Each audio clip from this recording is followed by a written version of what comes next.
Greetings, gamers, and welcome to the 122nd live stream for the MisfitGamersStudios. I'm your host, Vortex, and this is D&D Discussions.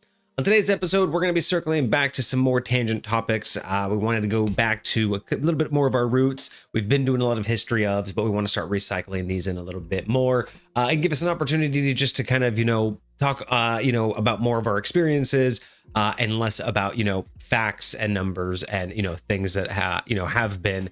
But we want to talk about things that are a little bit more. So today, our topics, we have two topics chosen for today. We're going to be talking about roleplay without roleplaying. And basically, we're just going to be covering difference in variety of ways that you can roleplay that do not necessarily include you having to get into character, have a voice, or become a completely different persona. And then our second topic is going to be custom creations versus homebrewing. And this is going to be much more of an opinion piece, but we're going to be discussing our viewpoints and our opinions on what exactly is homebrewing and where do you cross the line between customizing and creating things that, are in line with D&D, and then where does it cross that line into what we would call homebrewing? So I thought that was going to be a fun little topic that we'll be able to, just kind of openly discuss for the rest of the night. So join us for that. But before that, we do have a couple quick updates about the extra stream for this month. What is going on, my friend? How you doing? Shalom, shalom. Hello, everyone.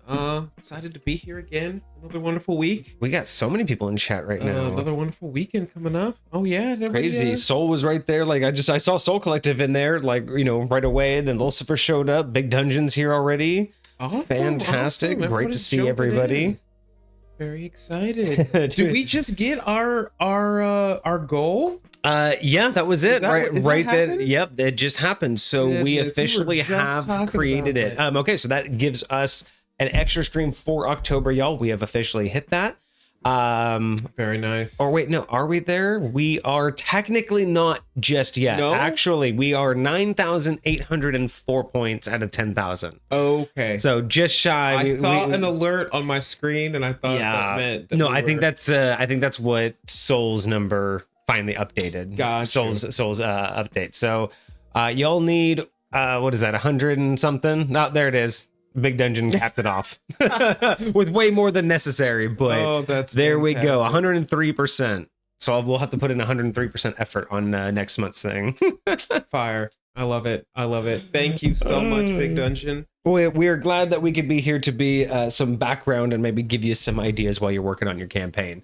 But yes, there it is. So officially, we now have unlocked our extra stream for October. So we were actually just talking before stream about what we may do for that, because I don't have a topic for that one. So keep an eye out in the Discord for more polls and for more ideas that I will be asking the community about what you guys want to see and do on that extra stream in October. We'll let you guys know as soon as we can what dates work for us, or if it's just going to be solo with me, but hopefully Kage will be able to be here with me as well. And yeah, I'm definitely going to put a poll in after next weekend. So next weekend's our September extra stream, and I'm going to be putting a poll out after that stream to see how the community liked the addition of the cocktails. And so I want to start seeing, because then I might actually ask, do they want to see that again in future extra streams? Because we're not really sure how that's going to work out. I don't know if I'll do 2 cocktails every single time. This one was it's hard enough crafting them, so 2 every extra stream would be a lot, but it's also very expensive. I mean, yes. Because I'll tell you this, the first cocktail for this stream that I had created in my head, I still want it to work.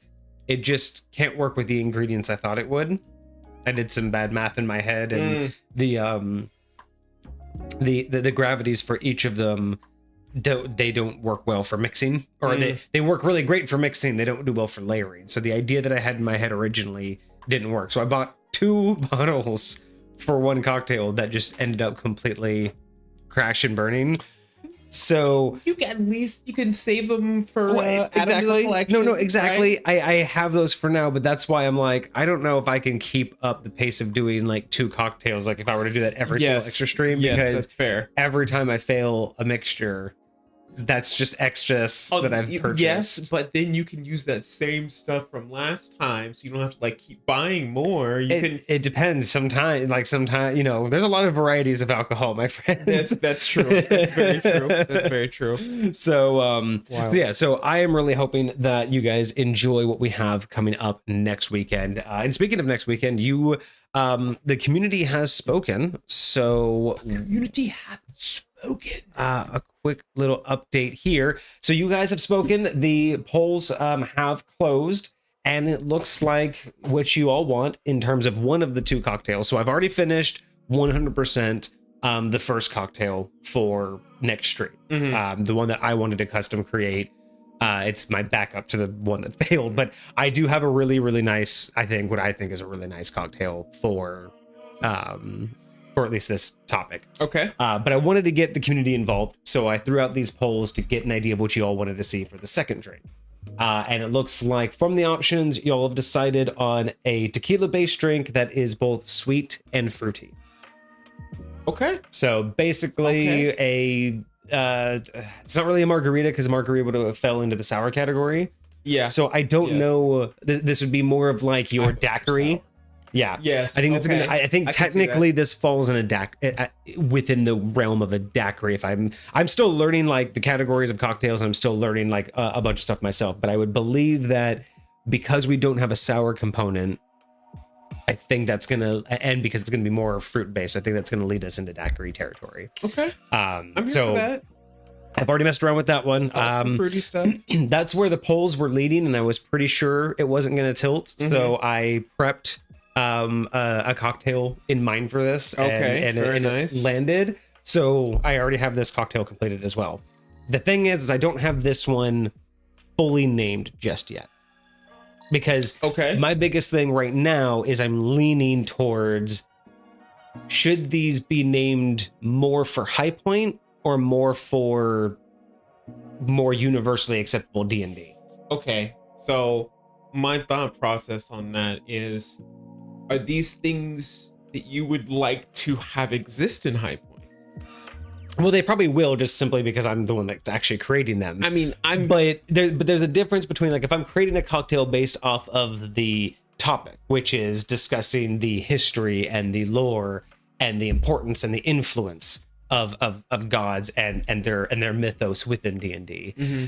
You know, that I'm not quite discussing high point. I'm just discussing. Yes. So I'm thinking the cocktail should be more D&D focused and less high point focused. So therefore I'm thinking the names should be more like leaning towards like just generic, like not generic, but more like overall D&D. Because I think if I do an episode that I do talk about high point and I do a cocktail based on high point, then that one 100% should be named after something, you know, in my realm. Yes. But these ones, I think, because they're on such a that's fair. broad That's fair and very far-reaching topic, because it is kind of an extended history of. Sure. Because we're not going to talk about the individual gods. You know, we're not going to go into a whole history of each specific god. Yeah. I might list off like the most important in certain editions, like in Forgotten Realms, you know, the realm of Torel that they, you know, actually gamed in, right? That had a very set list of gods that were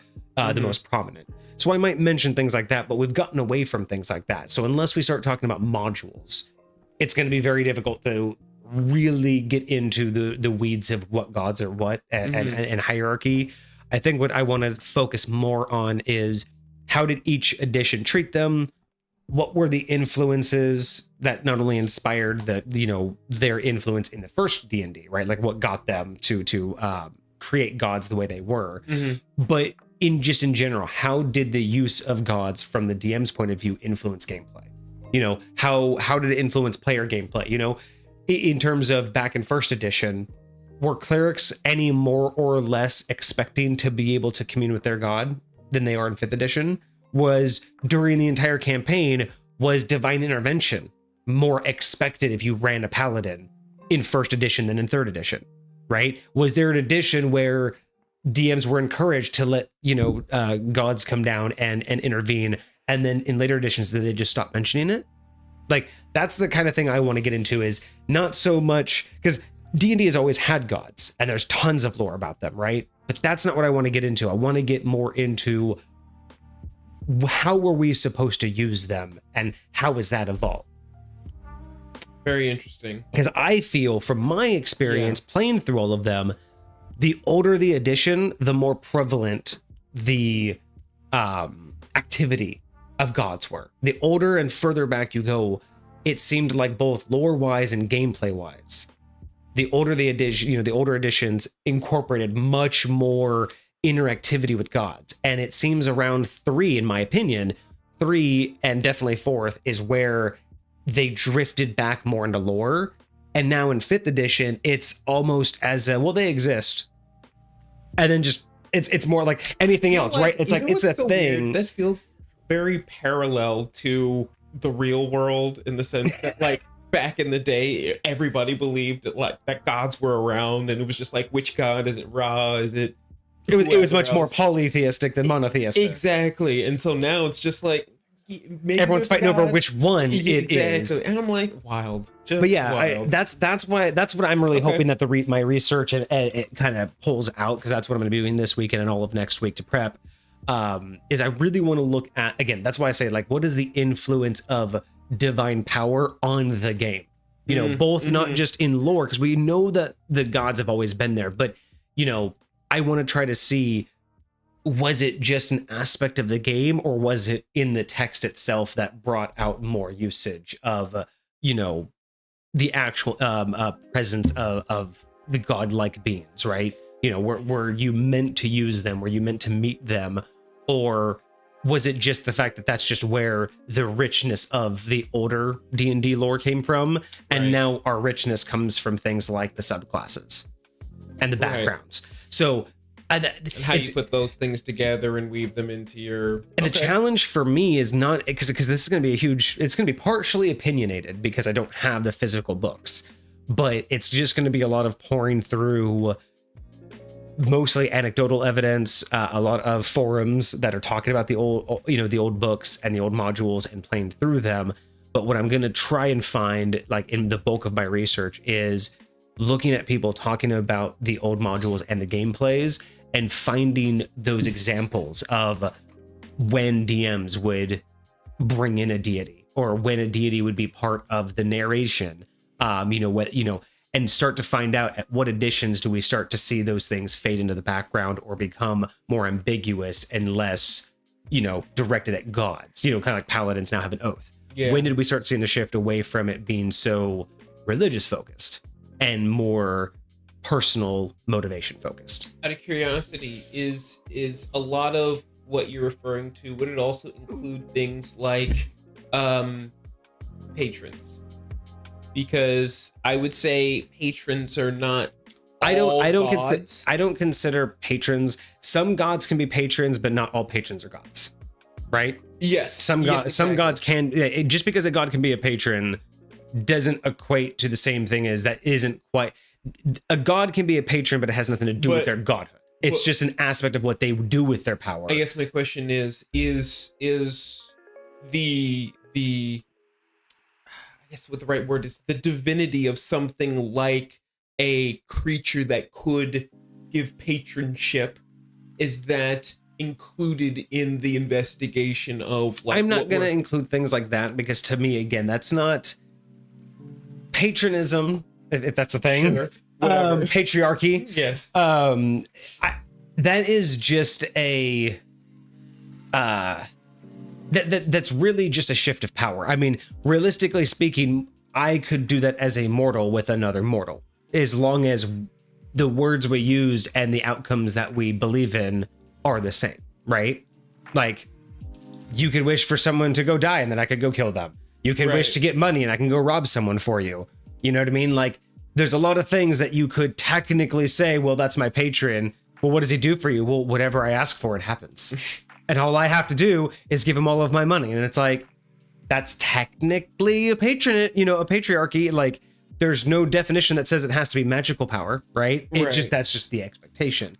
So I'm probably not going to include those in this particular search, because for me, the ability to give someone else a sliver of your power isn't indicative. It does not specifically is not specifically held by gods. A lot of things could, right? Okay. So even things that aren't gods can give away power like that. So therefore, if it doesn't require godhood, now unless in the readings I find out that there was a division where there was an obvious, like let's say 3 and 3.5 made a huge shift from, you know, things that were god related and now were shifted over to warlocks and patrons.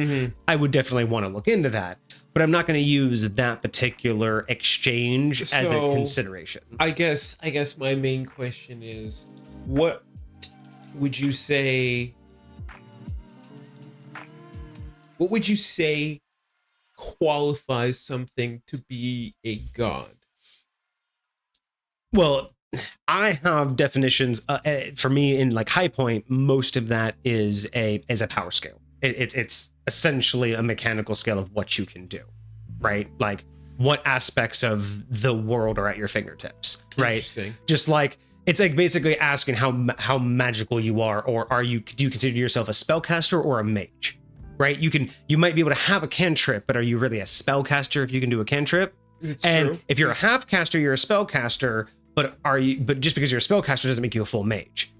So you see what I mean is you can break down a magic user, not infinitely, but you can break down a magic user into core concepts. That's all godhood is what can you do with this power? An immortal is not a god, but it is vastly beyond any mortal's comprehension of power, right? An immortal can gift part of their power. They have control of their essence enough to gift pieces away.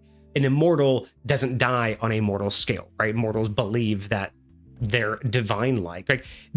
For a mortal's perspective, it would be very difficult to tell the difference between an immortal and a god, even though on their scales, they're about as different to each other as, you know, as an adventurer at level 20 to a farmer, peasant, you know, NPC, right? Like, and so I guess my mindset is like, because there are a lot of times where I, you know, even as a player, have a difficult time understanding, like, where is that line drawn? Like, is this person god level? Is this person immortal level? Is it like how would one go about like addressing or understanding is your immortalship, is it just tied to your origins, or is it more tied to, like you were saying a moment ago, like the scale of power and what you can do? It's just like, so it's really a combination, right? So obviously the scale of what you can do with your power, the ability of control and the amount of power you have is probably the number one pillar, but it's not the only pillar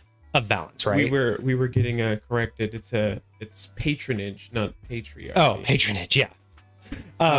But the idea behind the power scale is probably the biggest leg of all of it, right? Still needs others to stand, but it is like the foundation is, if you don't have the power, any other conversation shouldn't even exist, right? Like, you know, just because you can live immortal, if you can't do what gods can do, like, you know, it's just not even a consideration of that. So the biggest leg is, of course, just raw power. What can you do? What can you do on the immortal plane to affect it, right? It's not just that you can live through it, but you can literally shape the reality of it, right?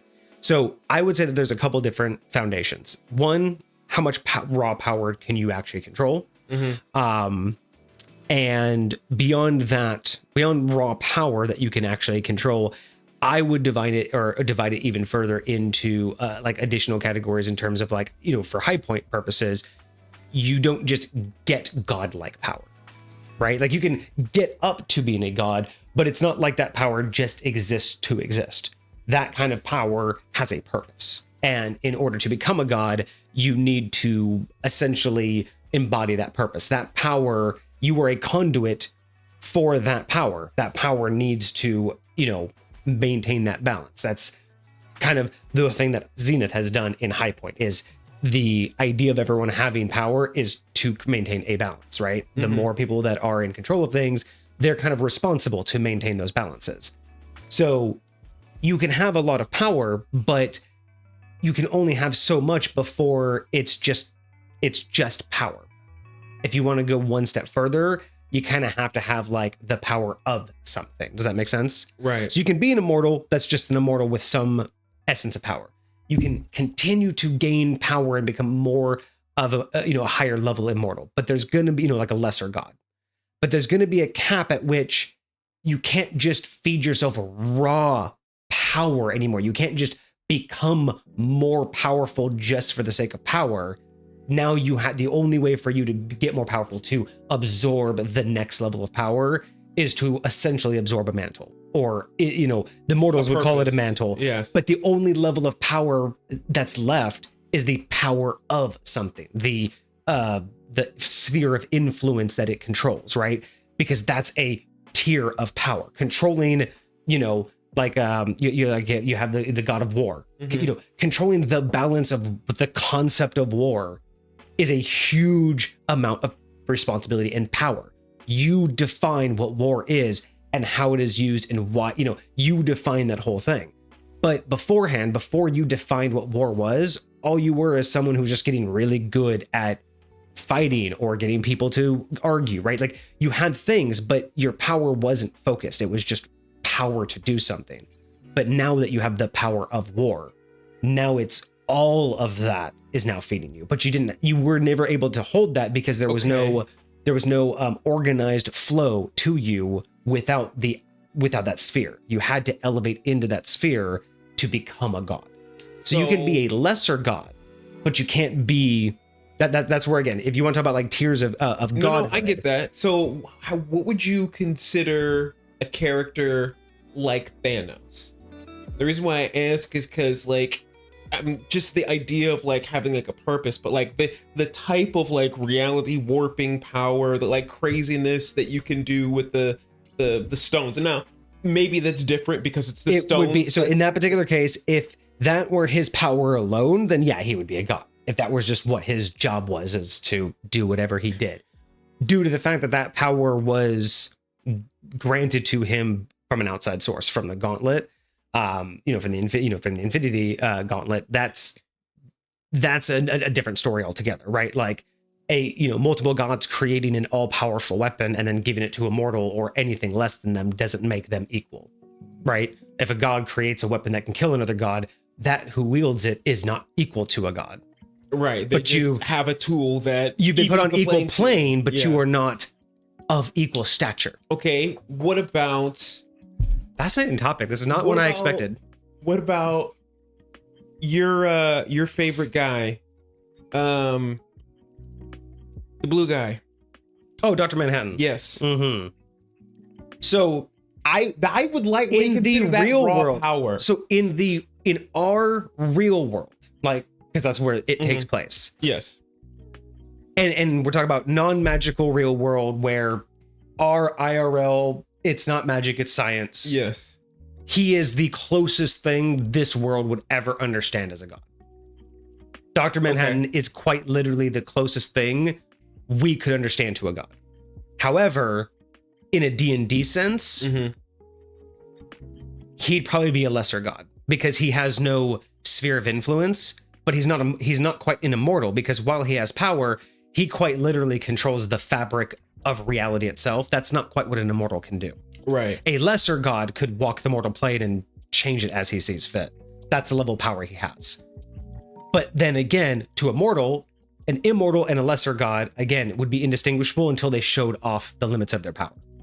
That would be the only way you could distinguish what they could do, right? Like, again, an immortal could outlive anything and maybe have some cool magical powers beyond anything you've seen as immortal, but they would not do what Dr. Manhattan can do. Sure. But then you'd see what Dr. Manhattan can do and be like, oh, well, you're obviously a god. But then you actually run into like a god with a sphere of influence, and it's like their manipulation isn't just of reality itself. It's that whole balance of I control celestial armies. You know what I mean? Like right. The mindset of what's behind them is beyond measure of the mortal mind. I would also say, and this is, I definitely, from my perspective, I feel like there's something to be said for gods that are worshipped versus gods that are, or versus beings that are just powerful in and of themselves, right? And that actually plays way more into your patron question, because in my respect, or in the way that I look at it,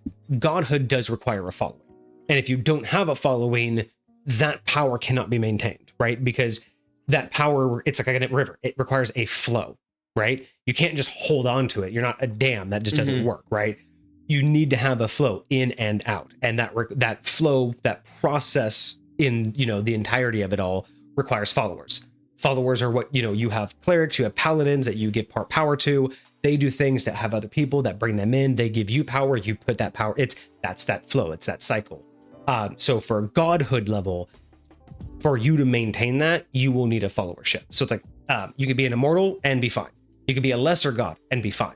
But once you reach a true godhood, you can actually suffer effects if you don't have followers. And I think that might come into agreement with what you were talking about when you were saying that you can't really do this without a reason for it, without like a mantle, so to speak. Like when you're gonna have people praying to the god of whatever, right? To like this certain entity, this certain deity, like the god of famine or the god of good harvest or the god, like whatever it is, like you have to embody whatever that thing is in order to receive that type of power. Yes, because more times than not, even if they're praying to you and tithing to you, a lot of the times it's not quite you as the entity, but you as what you represent, right? It is the mantle, even if it's in your name, more times than not. Like, the farmer prays to the god of the harvest, and they may use the god of the harvest name directly. It may be prayed to them, but the farmer isn't quite praying to the entity for the entity's sake. They are praying to the god of the harvest for the betterment of their harvest. They harvest, they do the thing the god is there for, and then they pray, give the god, praise for it. The god gives them blessings, which lets them propagate the god's influence, and vice versa, right? They get the ability to do the god's work. Okay. The god gets the benefit from their work, so he praises them so they could do more of his work. That's that cycle. What if they were praying to the person? And what I mean by that is theoretically, like in the Greek mythology, you have like Zeus coming down and impregnating all these humans, right? But those humans can still technically worship the gods, right? And so what if she's not praying to the god of lightning and thunder for good rain and all that stuff? I'm praying to the dude that's the father of my son. It makes no difference. I mean, it's still the same thing. It's all going into the same funnel. It's not like they have two different pools of followers. It's all the same thing. It's just that in the grand scheme of things, when you're a god of that concept, the overwhelming majority of your followership is feeding your sphere, not quite necessarily you directly. So you are the representative of that sphere, but it's kind of like a corporation. You may be the CEO, and people may be like, hey, you're doing a great job with that company, but let's face it, it's the company that everyone's really paying attention to. Okay, so I know this might be a weird question, but I'm very curious if it would be possible to have a power struggle for a mantle. Two entities that are trying to embody the same position, and this is in the god sphere. So like, but there's like a division on Earth or on the mortal realm where a lot of people are praying to this version of the god and a lot of other people are praying to this version of the god, and they're like, happens all the time. Like how, like what is that? Essentially, it happens in multiple reasons. One, it could be overlapping spheres of influence. Sometimes it happens. Usually gods are pretty respectful that, hey, we have overlapping spheres. There might be a couple people who are mistaken. They may pray to me on your behalf and vice versa. More times than not, that kind of stuff just gets lost in the mix. It's fuzzy. It's like sometimes the power doesn't go anywhere. Sometimes the power does go wrong to the wrong person. But it's that whole, I'm not really trying to snipe your people. It's just there's always some fuzzy area when we have overlapping abilities. So that's one situation that it can happen, and it's just usually ignored because people are like, from a god's point of view, people are dumb. Fair. It's not our fault. I'm not going to hold it against you, other god, because you're not telling them to do that. It's just people are dumb. You're not taking my people. My people just don't realize they're praying to you. Just like I have some of your people who don't realize they're praying to me, who think they're praying to you. I didn't do that. maybe I did, but that's the whimsicalness of gods. It's there's going to be something like that. But let's say you have a situation where there is an open mantle, an open availability. So it could be something like there's a known open vacuum. It could be a goddess stepping up, and there will be an open vacuum, and they're trying to find someone to fill it, and two people want that spot. It could be actively open, and one person goes for it, and someone's like, "No, I want that instead," right? It could be a challenge. It could be someone says, "You're not doing your job well enough, and I could do better." So there's a lot of different reasons two different gods could vie for a mantle. It could be a true power struggle. It could just be a race to fill the vacuum. It could be a test to, kind of like like almost the Sith mindset of if you want it, take it. Or it could be a gentleman's challenge. It could just be I do think I can do better than you. Let me prove myself. And if you can't, and you can't step up, then at least step aside, right? Like godhood isn't always like cutthroat. Sometimes it is just for the betterment of the balance, but it also depends on the ego of the god, their power levels. It takes all kinds. And so that's very fair. So this does happen quite a bit. And the way that I usually resolve it depends upon, whether it's just two people vying for filling a vacuum, whether it's a challenge to a current god, anything like that. But typically when there's two gods basically going for the same position, whether one currently holds it or not, essentially there is going to be a divine challenge, a god-like competition of some sorts. Sometimes it is arbitered by other deities. So like, let's say in the instance of a power vacuum, there are two deities trying to two lesser gods trying to vie for a godhood, and they have found a power vacuum that either of them could fill. And they both want to have that new sphere of influence. Because you can create your own sphere of influence if it's not currently active. You're basically just helping another god siphon a little bit of their, attention, so they can now focus better on the thing that they're more honed about. And now you're basically under, it's kind of like becoming someone's baron, like a kingdom's baron. It's like, hey, you have all this beautiful farmland, but you have that forest over there that you don't care about. You're all about farming, but I can make that forest an orchard, right? So let me go do that. So now you basically work for him. That's how a lot of the godhood works, is to create your own sphere of influence. You basically just have to go to somebody and go, do you really care about this? Can I take that weight off you? And then you can become your own god under them, which will then just elevate them. And that's how, once you become a true god, like an actual god of something, the only way to get more powerful is to diversify.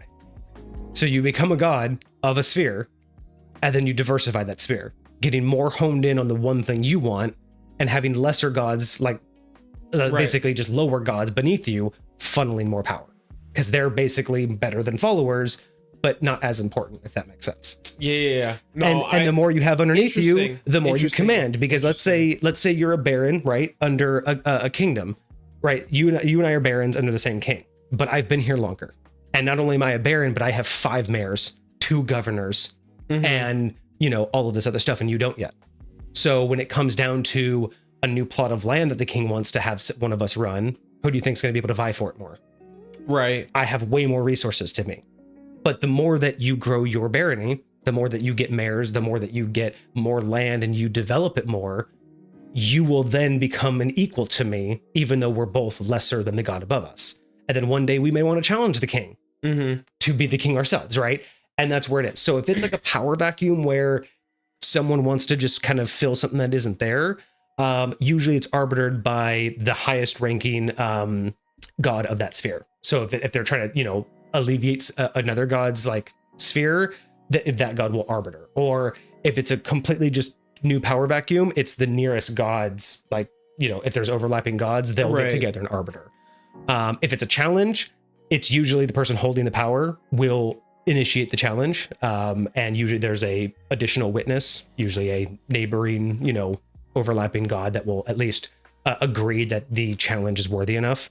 And essentially, like, if you're being challenged for your godhood, you would set a challenge that A, is very difficult for them to do, B, represents something that you have done, and C, gives them an opportunity to prove that they could have done it better, more effective, more creative, or in a way. It usually points towards, like, the sphere of influence. Yeah, it has to be. It basically, you have to, essentially what most gods will do is they'll set up usually a series of challenges that will say, hey, if you want my spot, here are the challenges that you have to overcome. And if you can do those to my satisfaction, I will either bow down or you will basically have, done it. Some people, it is a fight to the death. Some it's like I won't go until I die, and then you have to take me out. I mean, or for the God version. But others are just like, okay, do these 3 tasks. Prove to me you can not only do these with your power, but without any assistance. And if you can do those better than I did when I came up as a god, I'll let you have it, right? It could be any series, right? It depends it depends on the mantle, right? It depends on the type of god, the alignment, and all of that.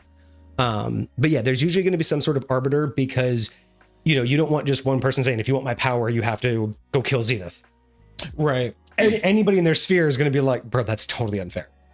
But as long as your rule to another god nearby can be like, and now granted, that doesn't mean that you can't be coercive. You can't go to your best bud who's also, a nearby influence. Does the challenge have to be a 2-sided one, or can it just be you have to do something, and if you fail, sucks to suck? It just has to basically represent, in some way, be representative of something that either you will have to be able to prove that you can do, or would be unquestionable that you can do. So usually it's something that you've done before. But you can make it vague. So you could be like, well, I've done this before, but you could describe it in a very vague way, so not to give any clues. Or you can make it extremely challenging and then go find, like I said, your, all the neighboring gods. You find the one that you're the most allied with and be like, hey man, he wants to take me out. I don't really like that. I'm going to make this challenge super fucking hard, like almost impossible. You cool agreeing into it. And as long as it's, there's an honor system, but that doesn't necessarily mean that you can't fudge the numbers. So you can get a really close ally to be like, that's totally a fair challenge. Yeah, you do that and you topple him. But if you do it, that's it. Like, it's still a rule of like like it's a god. It's not like, when gods make those contracts, there is no going back. It is literally a pact that they'll make on that one. But you can fudge the numbers, right? That's why you want to usually have some buddies, in your neighboring, like the overlapping spheres. Because if you don't, and someone tries to challenge you, it's kind of like being kicked out of the neighborhood. Do you think anyone's going to sign your petition to let you stay if you're not friendly with them, right? They all might be like, let him challenge you. Nope, that challenge is too hard. Nope, that challenge is too hard. Nope, that challenge is too... Like, you might have people being like, I won't help you. I'm going to say every challenge you make is too hard. And that can screw you as a god, because if someone wants to challenge you, you kind of have to let them challenge you. And if not, it basically causes an imbalance, right? Like, there are some times where it's like, if a mortal challenged a god can just ignore it, right? Like, there are some challenges that are just like, look, we can't literally, acknowledge every single one. But if another god literally comes to you and says, no, I 100%, like, I want your spot. Well, if you ignore it too long, they're basically enforcers. There are other people within the balance who are going to be like, no, we're going to force you to, or we're going to force you out. Because there's always a balance. There's always someone in charge of something in balance, right? So if they try to say, I'm not going to leave, there's a god for that. There is a god whose job it is to make sure that gods flow and ebb, and make sure that if someone's going to challenge it, the step down is proper. They don't cheat, right? There's gods to make sure that the challenges are met properly. Like, there's always someone watching. So you can, like you can always fudge the numbers, but it's always like, there's some things that gods just can't not do, because someone's always watching. Someone's always there. I genuinely believe there is a balance for everything, and there's a way to bring that stuff in. And especially, like, you're right, there is a god for everything. There is a god whose job it is to basically be the god police, the divine, not just peacekeepers, but like, rule followers, like their own rules lawyer. Exactly. No, and that's what it is, and that's why it's important.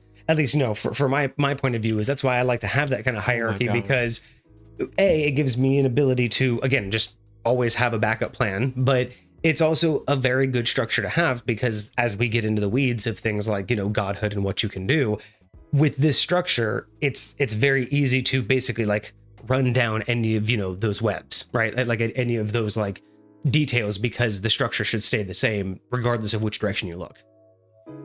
So I recently was on Netflix and I saw this series called Chaos, with a K.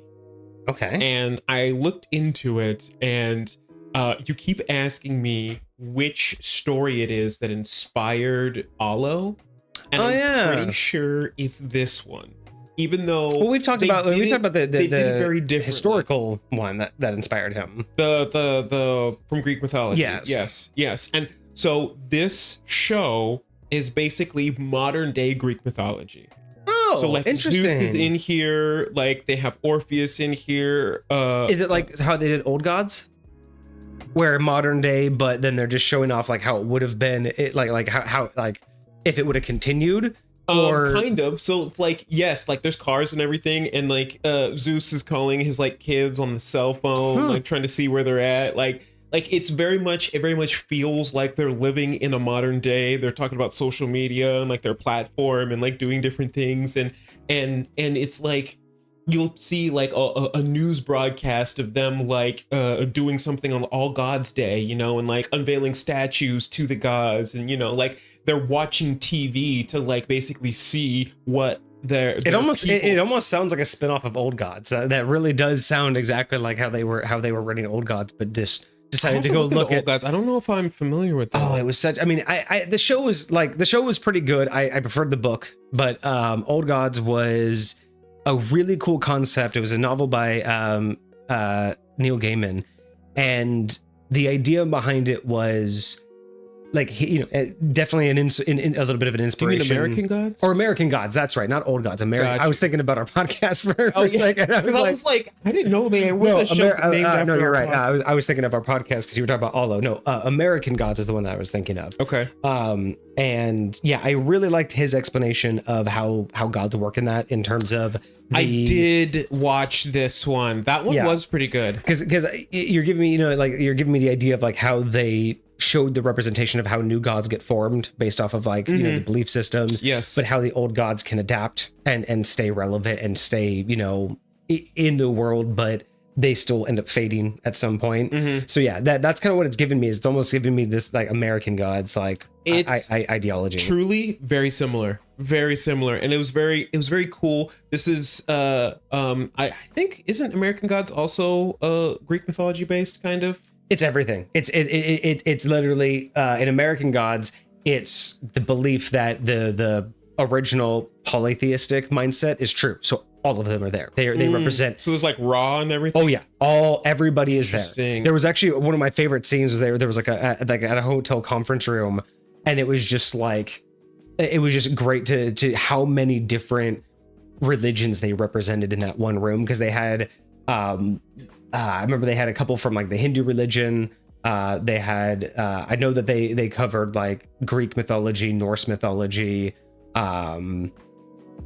Christian mythology, Middle Eastern mythology. So yeah, it's like they covered so many good bases in that entire series. And like I said, I enjoyed the book so much more than the series, but I think again the series, what they did, in my opinion, was a good thing. Is the series definitely leaned into the fact that it was going to be visual. So they leaned way more into the visual, like spectacularness of American Gods, I think. Yeah. Which is unfortunate because I just loved the lore behind it, and that's kind of what we missed in the TV series. That's fair enough. But you really got to really get all of the eye candy out of it, right? You really got to have a lot of the spectacles that the book tried to set the scene for, but unless you have a really active imagination, the book just kind of fell short in some of the descriptions. So that's where it's like, man, if you have both, if you've ever been able to read the book and watch the show, you can put both of those together and make a really cool, solid image.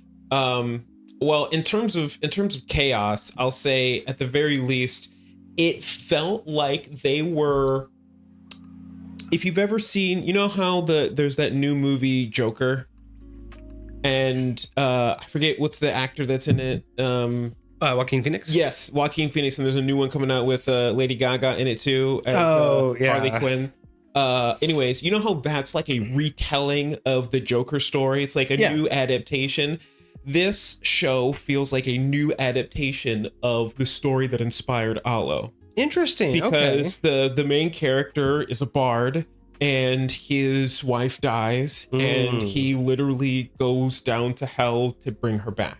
Okay. Right? Now, it's like that's the premise. Right, but like the way he does it, the way they go about it, I love a lot of the depictions and like the different scenes, like watching them cross the river Styx and watching them, kind of like pass through like the Cerberus and like all that. It's very interesting, like the way they did it. I'll have to look that up. I'll have to look up some scenes to get some visuals because that sounds pretty cool. Yeah, it's very interesting. But yeah, I forget what brought that specifically to mind, but just on that tangent for a while. I mean, Whatever, it happens. I think we've missed a couple things in chat, so let's go back a little bit. It is Soul Collective, so good, Big Dungeon. Soul Collective had a random thought a while back to make a swashbuckler rogue Aarakocra fly up to say 15 feet and shoot the enemy with a hand crossbow. That would give the sneak attack bonus, and swashbuckler makes it so as long as you don't move, and you get the bonus action from sneak attack. Bonus action from sneak attack. Or bonus damage. Or bonus damage. No, I read that wrong. Bonus damage from sneak attack. Well, you would get that, but I mean, the sneak attack though. The problem is with sneak attack, the enemy has to be unaware of you. So you'd have to be flying before. All you need is to have either advantage or somebody adjacent to the target. Oh, that's right. You don't even need to be unaware anymore. You just get it. Yeah, because it's not really sneak attack anymore. It's just advantageous your distracted attack. It's more like an advantageous strike than it is sneak attack, because you used to have to I believe the old rule set is you had to be unseen. Yeah, you had to be unaware of you, or like you had to be hidden in order for that to work. So the thing is if you're flying 15 feet up and you shoot the enemy with a hand crossbow, yeah, I don't know swashbuckler unless you would get in. Well, oh wait, no. Is he trying to imply that because you flew 15 feet up, you have height advantage? Because isn't that the whole thing with 5th edition? Is if you have elevation, that might be true. If you're elevated, you have advantage, and that would probably give you the advantage for sneak attack. Which again, this is why I'm not a fan of some of these like calls in 5th edition, because that just sounds so stupid. Just like, simply put, just because I'm above you, I get advantage, just sounds stupid. And the idea that sneak attack just requires advantage or someone adjacent I feel like the way they did cover is how they should do a lot of these other things instead of just giving advantage. Giving advantage is like a generic go-to for helping somebody do something, like, because when you're on opposite sides of each other, you get combat advantage. Both people will be at advantage. Yeah, like flanking. That's not necessarily something that I'm against. Something like that. There are makes times perfect where mechanical. It's for everything. Yeah, like it's always advantage instead of like, give me a +2 to this, give me a +3 to this, give me like a small bonus for these things. Like you get small AC bonuses. Like give me small attack bonuses. Right. Instead of just like. Imagine or just reduce their AC, like you know what I mean. Like if I'm at instead of giving me advantage, just say they have a -2 to AC. You know what I mean? Like just make it different, right? Like I get it. Yeah, I get it. But I think that's what he was saying is okay. So yeah, you fly 15 feet above, you'll have the advantage on being elevated, and then you'll get your extra sneak attack damage. Yeah, that's. Like, I get it. It works. No, mechanically it works. I don't like that it works in 5th edition. Like, I just don't think that sounds good. It doesn't sound satisfying in any way for me. Oh, wait a second. So I think this might be what they're talking about, because it says also, in addition, you have an additional way to use your sneak attack. You don't need advantage on the attack roll to your sneak attack against a creature if you are within 5 feet of it and no other creatures are within 5 feet of you, and you don't have disadvantage on the attack roll. Interesting. So let's just basically say, but you have to be within 5 feet of it, so being 15 feet up wouldn't work. Yeah. Interesting. All right, well, I mean, your way still works too, so. Now, see, this is interesting because Lucifer says that, mortals can't ascend to godhood. There's nothing that's stopping a mortal from becoming a god. Like we definitely never mentioned that, because you have Mystara who became a god, which is a good point there. Now, see, what's interesting though is Vecna is an interesting one, because I don't know if I would consider Vecna a god, and I don't know if D&D considers Vecna a god because Vecna is a lich. I'm pretty. And I Pretty don't. sure Vecna became a god. I believe, Okay, was there a point at which in the lore that Vecna yes, eventually ascended? I guess. I believe so. Like, I remember hearing a lot about it in what is it called?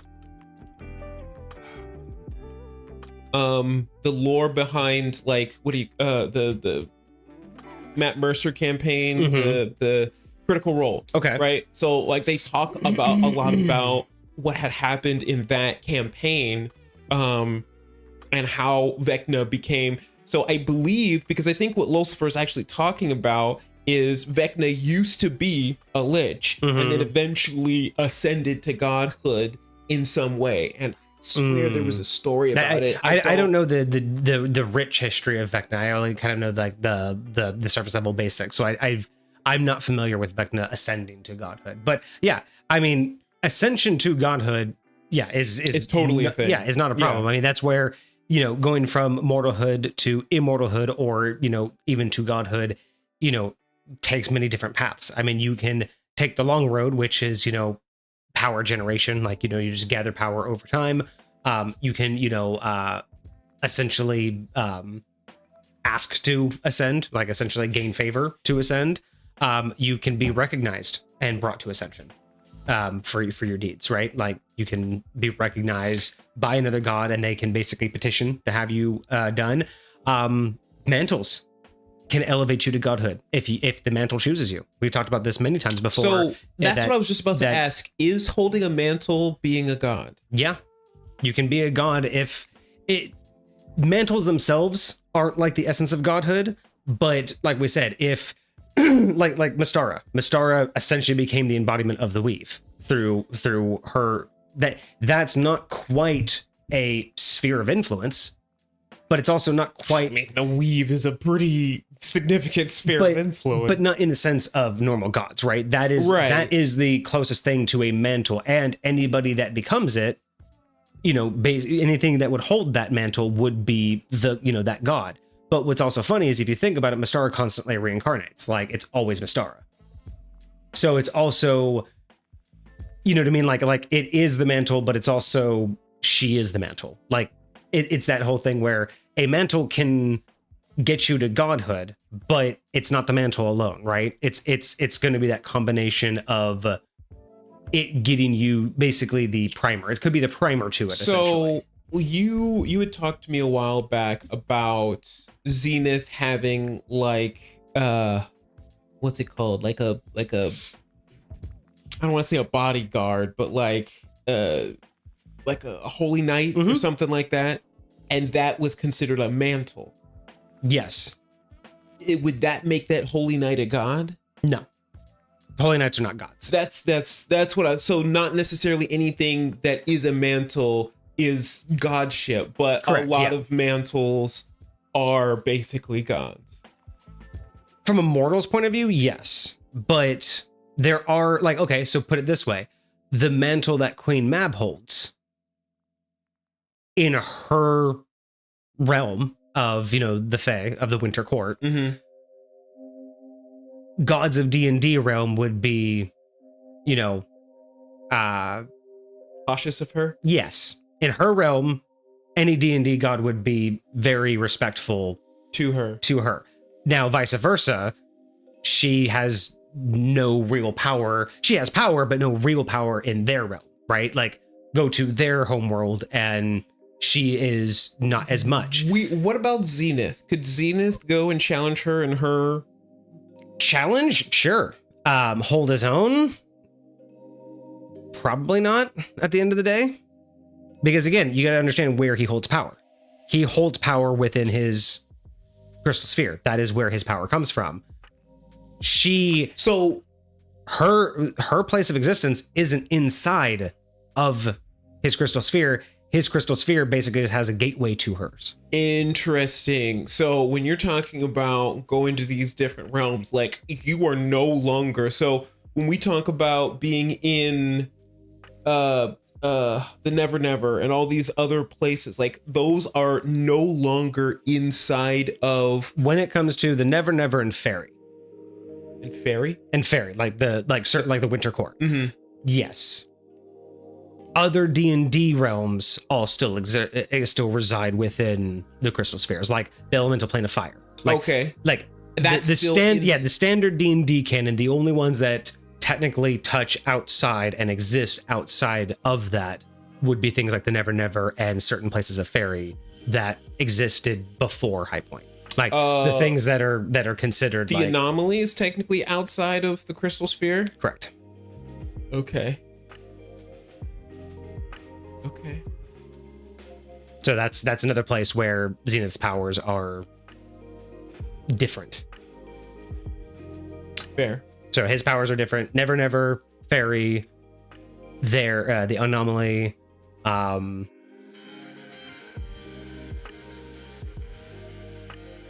That's most of it, I think. There's not very many other places that don't technically fall within the D&D canon, or at least within the D&D like sphere of what would be considered Zenith's access.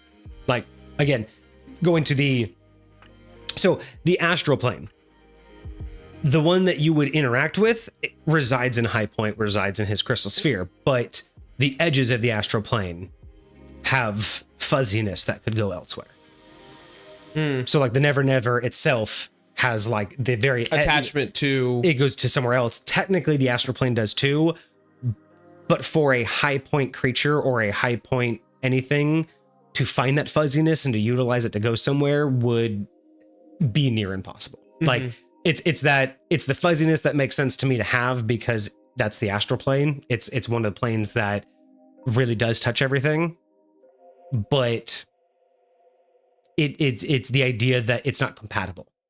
Whereas there's that fuzzy line where it's not quite compatible with what else exists. Whereas the Never Never and fairy are, I don't want to say like infections, but they're more like they're just established. They are there and everything grows around them. So when they're there, it was like, well, you set up shop on top of it.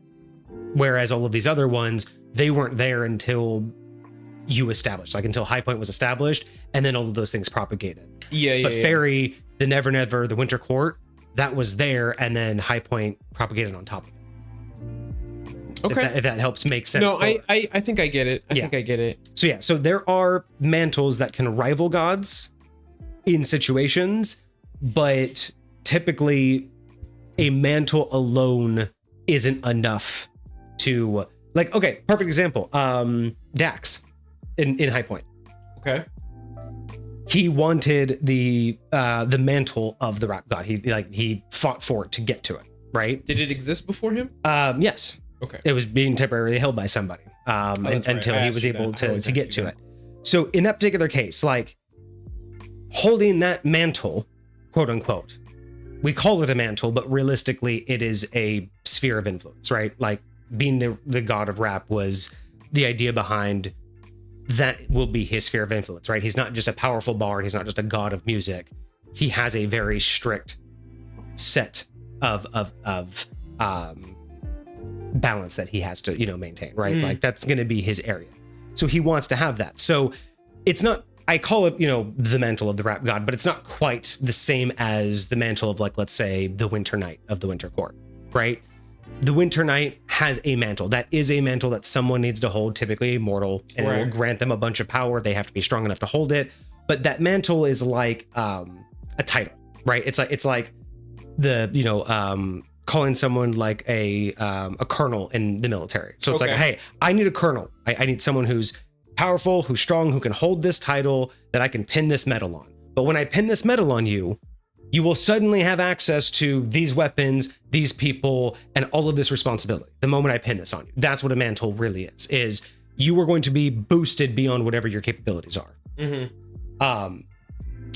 Why am I thinking of Moon Knight right now? So mantles are positions of power. They do grant you power, and they are responsibilities. They do have their things. Whereas with a god, it's not quite a mantle in the sense of it's not quite a piece of power to be held.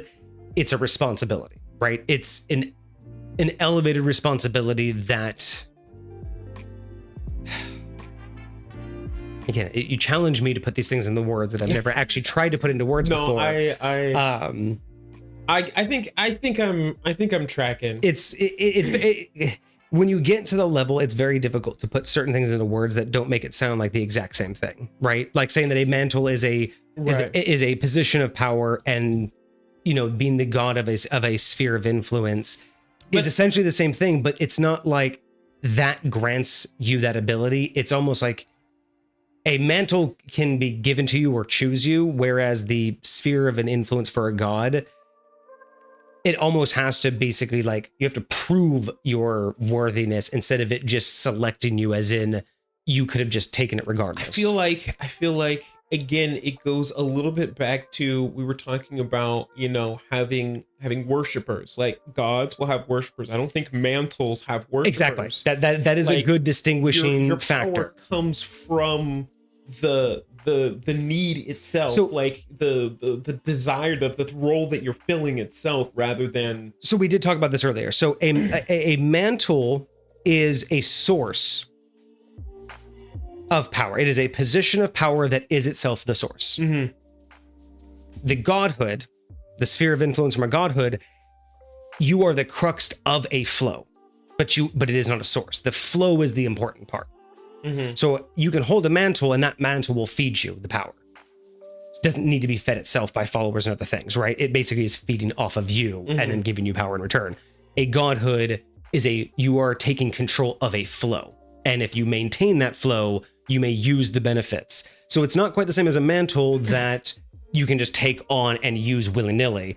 If you don't maintain the flow, you don't maintain the proper power. But if you work with that flow, if you cater to that flow, and if you harvest it, right? If you I forget the word I'm looking for, but if you work with it, there we go. Thank you. That's exactly what I was looking for. If you cultivate that flow, you can become more powerful than it was when you started, right? You can't do that to a mantle of power. Like a mantle of power that's like given to you. Yeah. It's as powerful as it is. You can continue to learn how to use it and become more powerful, but there is going to be a cap. Which kind of makes sense when you're talking about, mantles potentially being able to rival gods, because if you're looking at it kind of like a chart, mantles are going to be fixed points on this chart, right? And godships are like spheres of influence are likely going to be spheres. They're going to curve. You're going to see them accelerate. You're going to see them increase the more you have. Yes, like and they ebb and flow. So a mantle could, by nature, be more powerful than a god that has not cultivated their power. Mm-hmm. Or a god could become weaker due to the bad cultivation of their power. They could end up ebbing and flowing and decreasing their power below a mantle that used to be, beneath them. But again, you did point out a good position, a good like turning point is a mantle will never get stronger than its max. A mantle has a cap.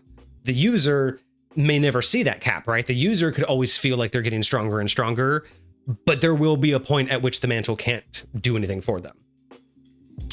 So that's a very good way of really discerning when it becomes a godhood, is when you have to cultivate it, when you have to maintain it, and when you have to balance a flow in order to have that power. That's when you know you're a god. Okay. Everything else below that is like even lesser gods. When I say like lesser gods, that's better than immortal. Mm-hmm. They typically, when you're a lesser god, you're essentially you're like the frontline workers. Gods are managers, right? Mm-hmm. You can take a small sphere of influence from a larger god, and you're just taking attention away, right? You're just doing his job for a more finite specific spot, right? So you make me feel like you're a non-rate in the military. Yeah, so it's kind of like that. So it's like, you might have a god that's like the god of war, right? Mm-hmm. So you have the god of war. He covers a lot, but you may be an aggressor and you're like, hey man, like I don't want to be the god of war, but I want to be the god of feuds. Like, I love just the 60-year long, this family doesn't even remember why they're feud. Like, mm-hmm. I don't want a war. I want to be the god of feuds. So the god of war is like, yeah, that's part of my mantle.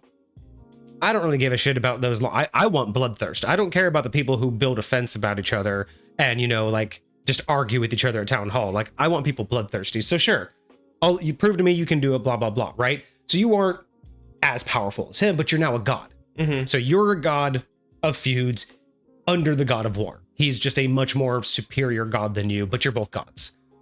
You could then hire a lesser god and say, you're not a god of anything, but I need you to go do XYZ in my name. And they would help you grow your influence. So that lesser god, could they theoretically hop from god to god and do chores for as many gods as they want? It usually isn't a contract. Like, you would basically grant them, in essence, your own mantle. So you would basically give them a position underneath you. So they're not a god of anything, but you cap them that power. And this is why created mantles are important. Because if you're a god and you want, someone to help you, you don't want them ever to be able to become more powerful than you. So you're like, well, I need you to protect me from anything that, if I couldn't protect myself against it, then you can't do it. Mm-hmm. What I need you there for is to basically protect me from things that potentially would concern me, but are obviously like just not my priority. Lightweight right? Annoyances. Exactly. So they still could hurt me, but I really don't want to even have to deal with them. That's why you would create that mantle, right? Mm-hmm. So you can get a lesser god to hold that mantle for you until he can prove that he deserves a godhood of his own. Mm-hmm. And that eventually could be under you or under another god or under the god of war. But that's that whole cultivation, is lesser gods have their own power. They don't require a mantle, but they don't control anything. They're not responsible for anything. So they're not just immortals. They can control things, but they have no purpose. Their power has no purpose. Once that their next step is to find a flow that they want to attach to, or a mantle. Because that's really, once you're a lesser god, you have two paths. Go find a mantle, basically go find a job, or go find a purpose. Mm-hmm. Go find a way to use your powers. Because the reason why you go from immortal to lesser god is essentially, immortal is kind of essentially a reward for being a very good mortal in one way or the other. Like, one way or the other, you've been recognized or just earned the ability to just live forever. Beyond that, now it's well, what are you going to do with that? You can just wander, or you can actually go and try to do stuff, earn, power. Right. The idea would be you would want to earn your lesser god status. Once you're a lesser god, you're given godlike power, but you have no control over anything. You're not responsible for anything. You're not, you don't have a job. You don't have a purpose. Hierarchy wise, no lesser god is likely to challenge any god. And by extension, it's likely that no lesser god would be able to challenge any. Now this is hyperbole, this is very generalistic, but also they wouldn't be able to challenge anybody with a mantle, because I'm assuming, those mantles are periodically inserted into the god scale, not necessarily including the. So with lesser gods, they're ideally, because once you make it, again, you can just go wander and just like, I can control reality. Who cares? As long as I don't, piss off other gods, no one's going to pay attention to me, right? Because, and that's where you get things like patrons.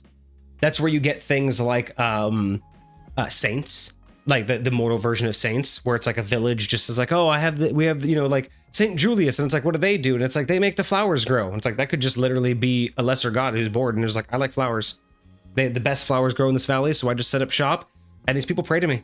I just sit here and I just love making flowers grow, and they fucking pray to me. It's cool. Now, could an influence like that spread enough to ascend that person to godhood? Yep. That's one of the ways lesser gods can become gods, is they cultivate their own religion. Again, as long as you're not pissing off another god, you either have to basically go to another god and say, hey, I want to work on part of your sphere, like something that's, overlapping, and they can grant it to you, or you just go get enough of a following. And if enough people acknowledge you, it's kind of one of those, you can go to the god of that bigger influence and go, I kind of already own this, and they'll be like, okay, but that is under me, so I didn't give it to you, but it's like an agreement but it is yours, so lightweight, you kind of become their employee. What if it happens by accident? It happens. Like, you just literally minding your own business, doing whatever it is that you do, and then people just start praying. You're not even paying attention. Now, when that starts happening, like even before you ascend to godhood, like, and people will start like praying to you and like worshiping you, like, do you get additional power even before you ascend to godhood? Like, you get, it's a complicated process that you have to learn how to to hone in, because at first it's just kind of like a the concept of like mages who can like sense magic in the air. There's like a buzz in the air, but that's all they get, right? It kind of starts out like that.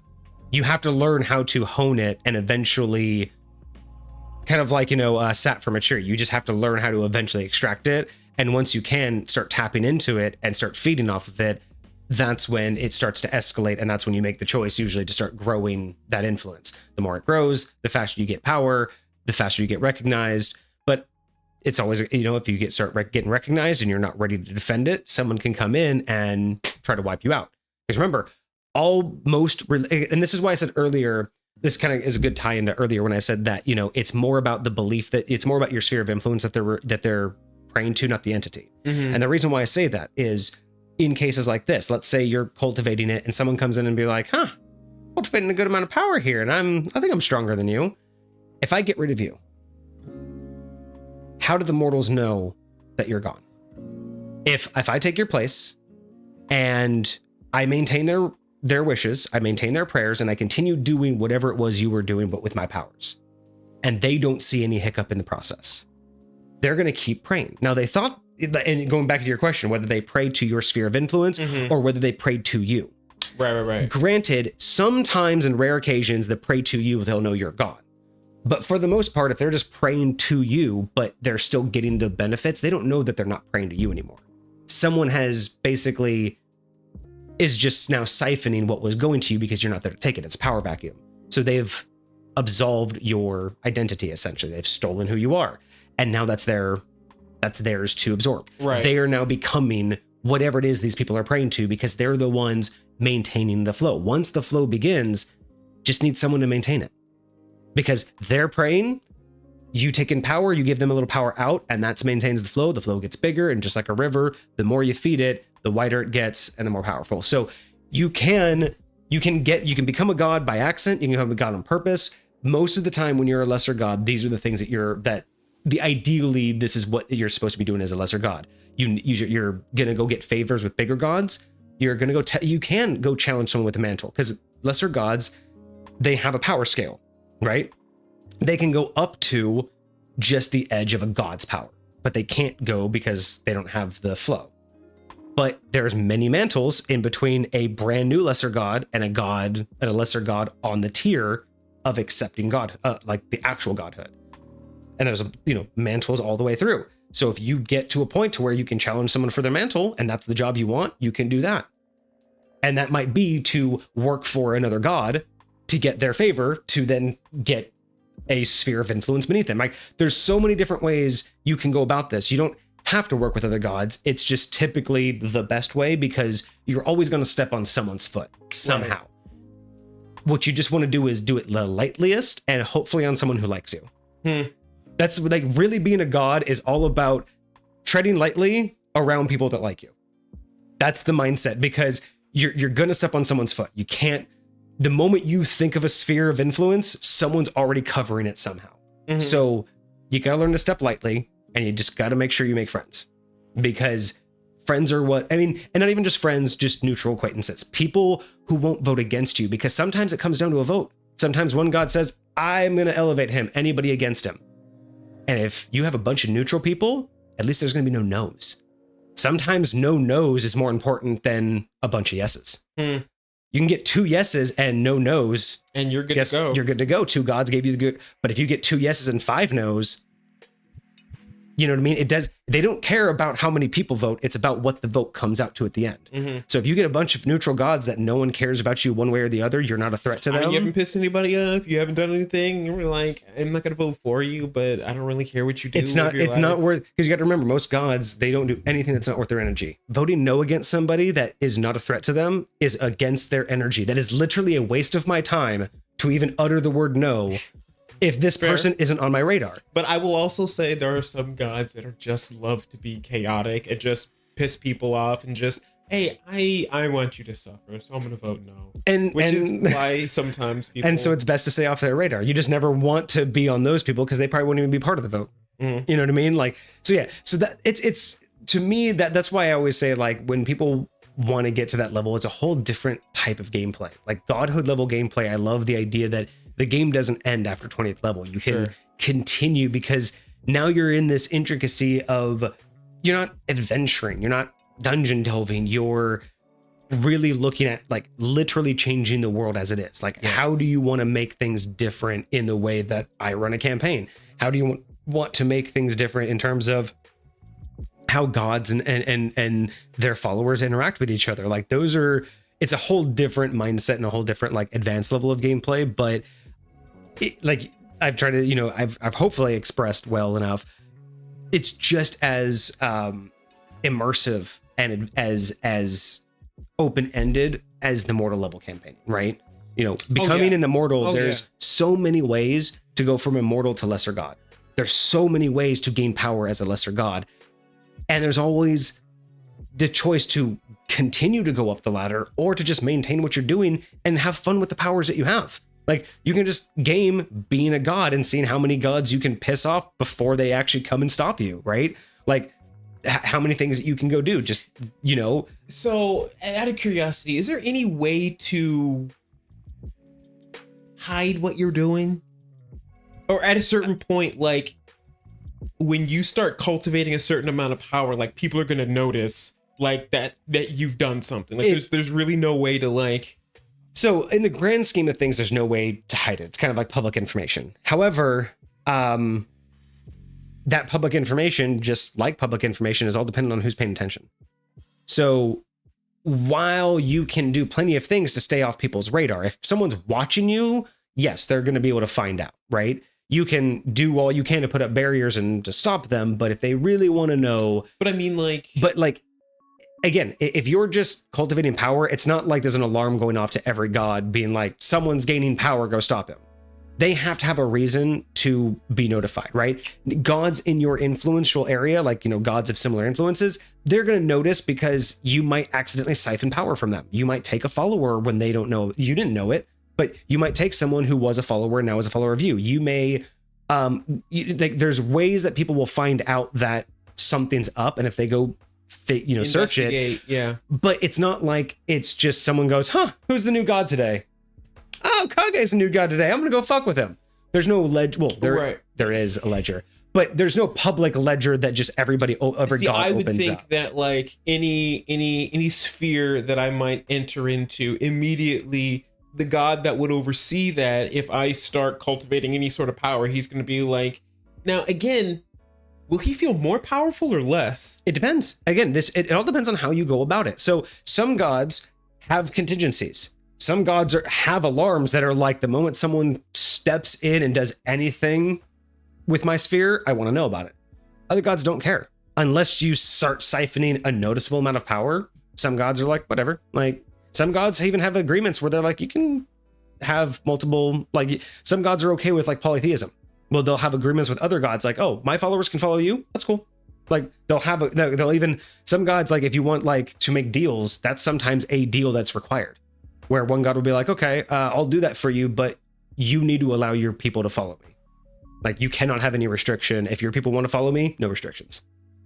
Just so I don't, so A, we're not going to fight each other, but now B, I'm going to do this for you. So now I want some of your power. So we now share a pool.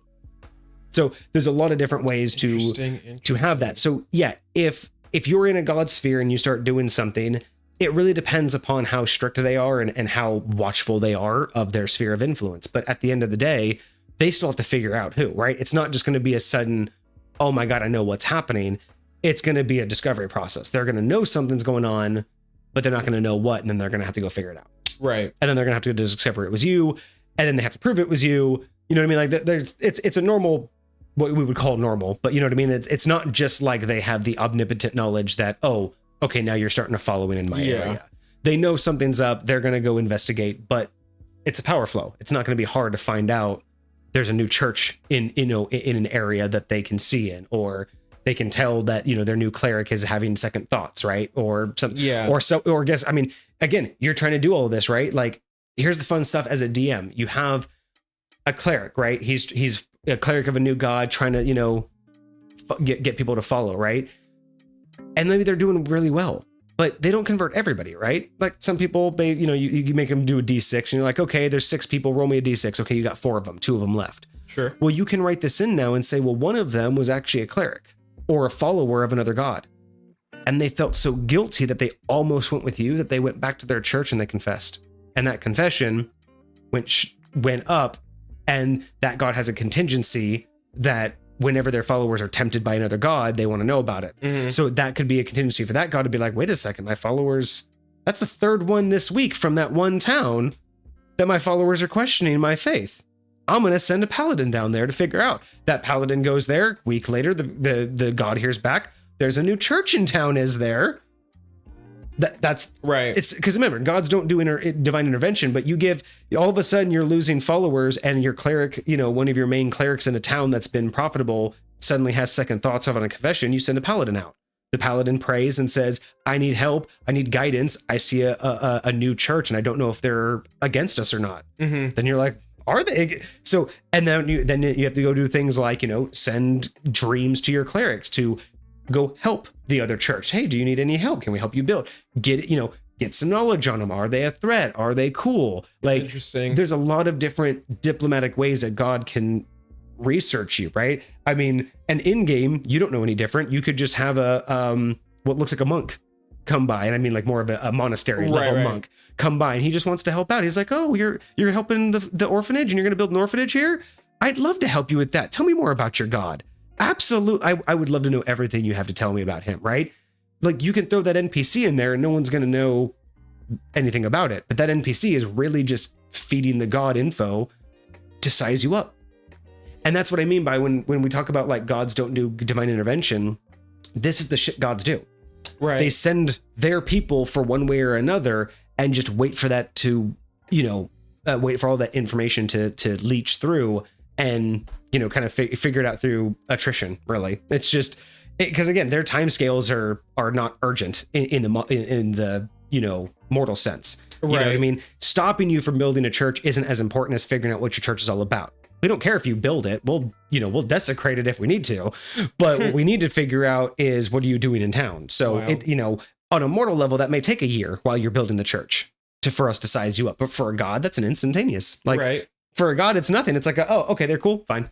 But that's what I really like about what I like involving religious gameplay is like when people want to play clerics, it's more than just being the healer, right? Like, you can be a cleric that wants to push the faith of your god. You want to go open a church somewhere, or you want to just convert people. Like, these are all different levels of playing cleric that I think have gotten lost, because again, part of the reason why I want to do the extra stream on this is I feel like the general push for things being religious based has really come away from D&D. They've really stepped away from the religious tones. So things like cleric gameplay, opening up orphanages, helping people, it's more focused now on being the healer for the party and not just being a good, well-natured person who helps everybody.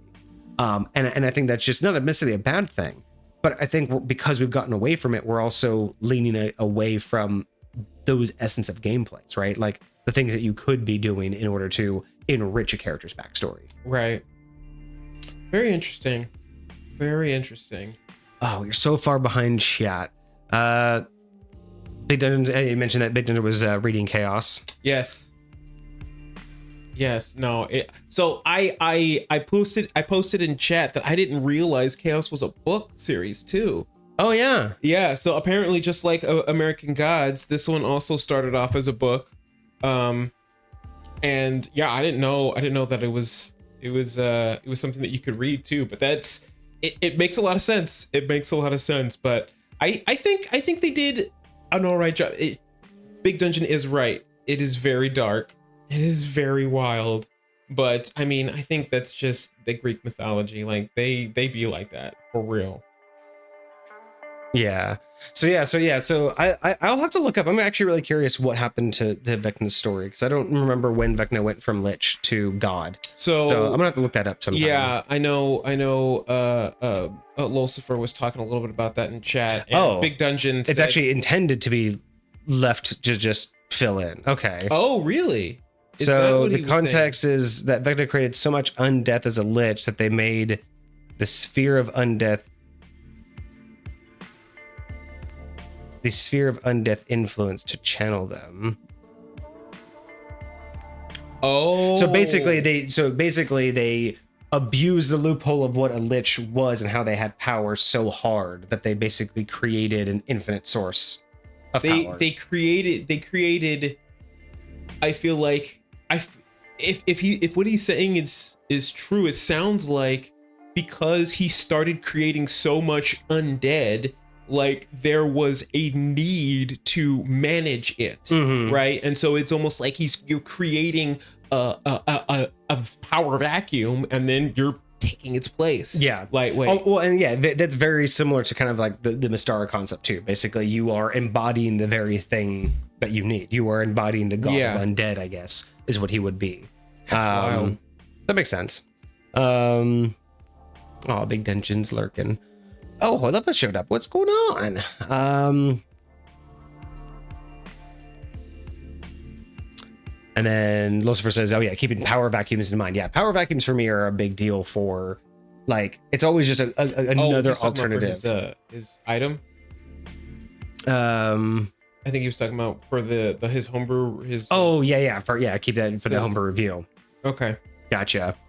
What did you miss? Not too much. We've just been basically talking about godhood mostly, just various levels of godhood, what that means, kind of a precursor for extra stream on Saturday. For extra stream next Saturday. So yeah, so just kind of just chit-chatting. Oh, sorry, Big Dungeon, we were just reading through chat. We hadn't gone through all of chat just yet, so I was just reading through it. And I saw that you had posted, but yeah, see that you're lurking, so hopefully your prep's coming along quite well.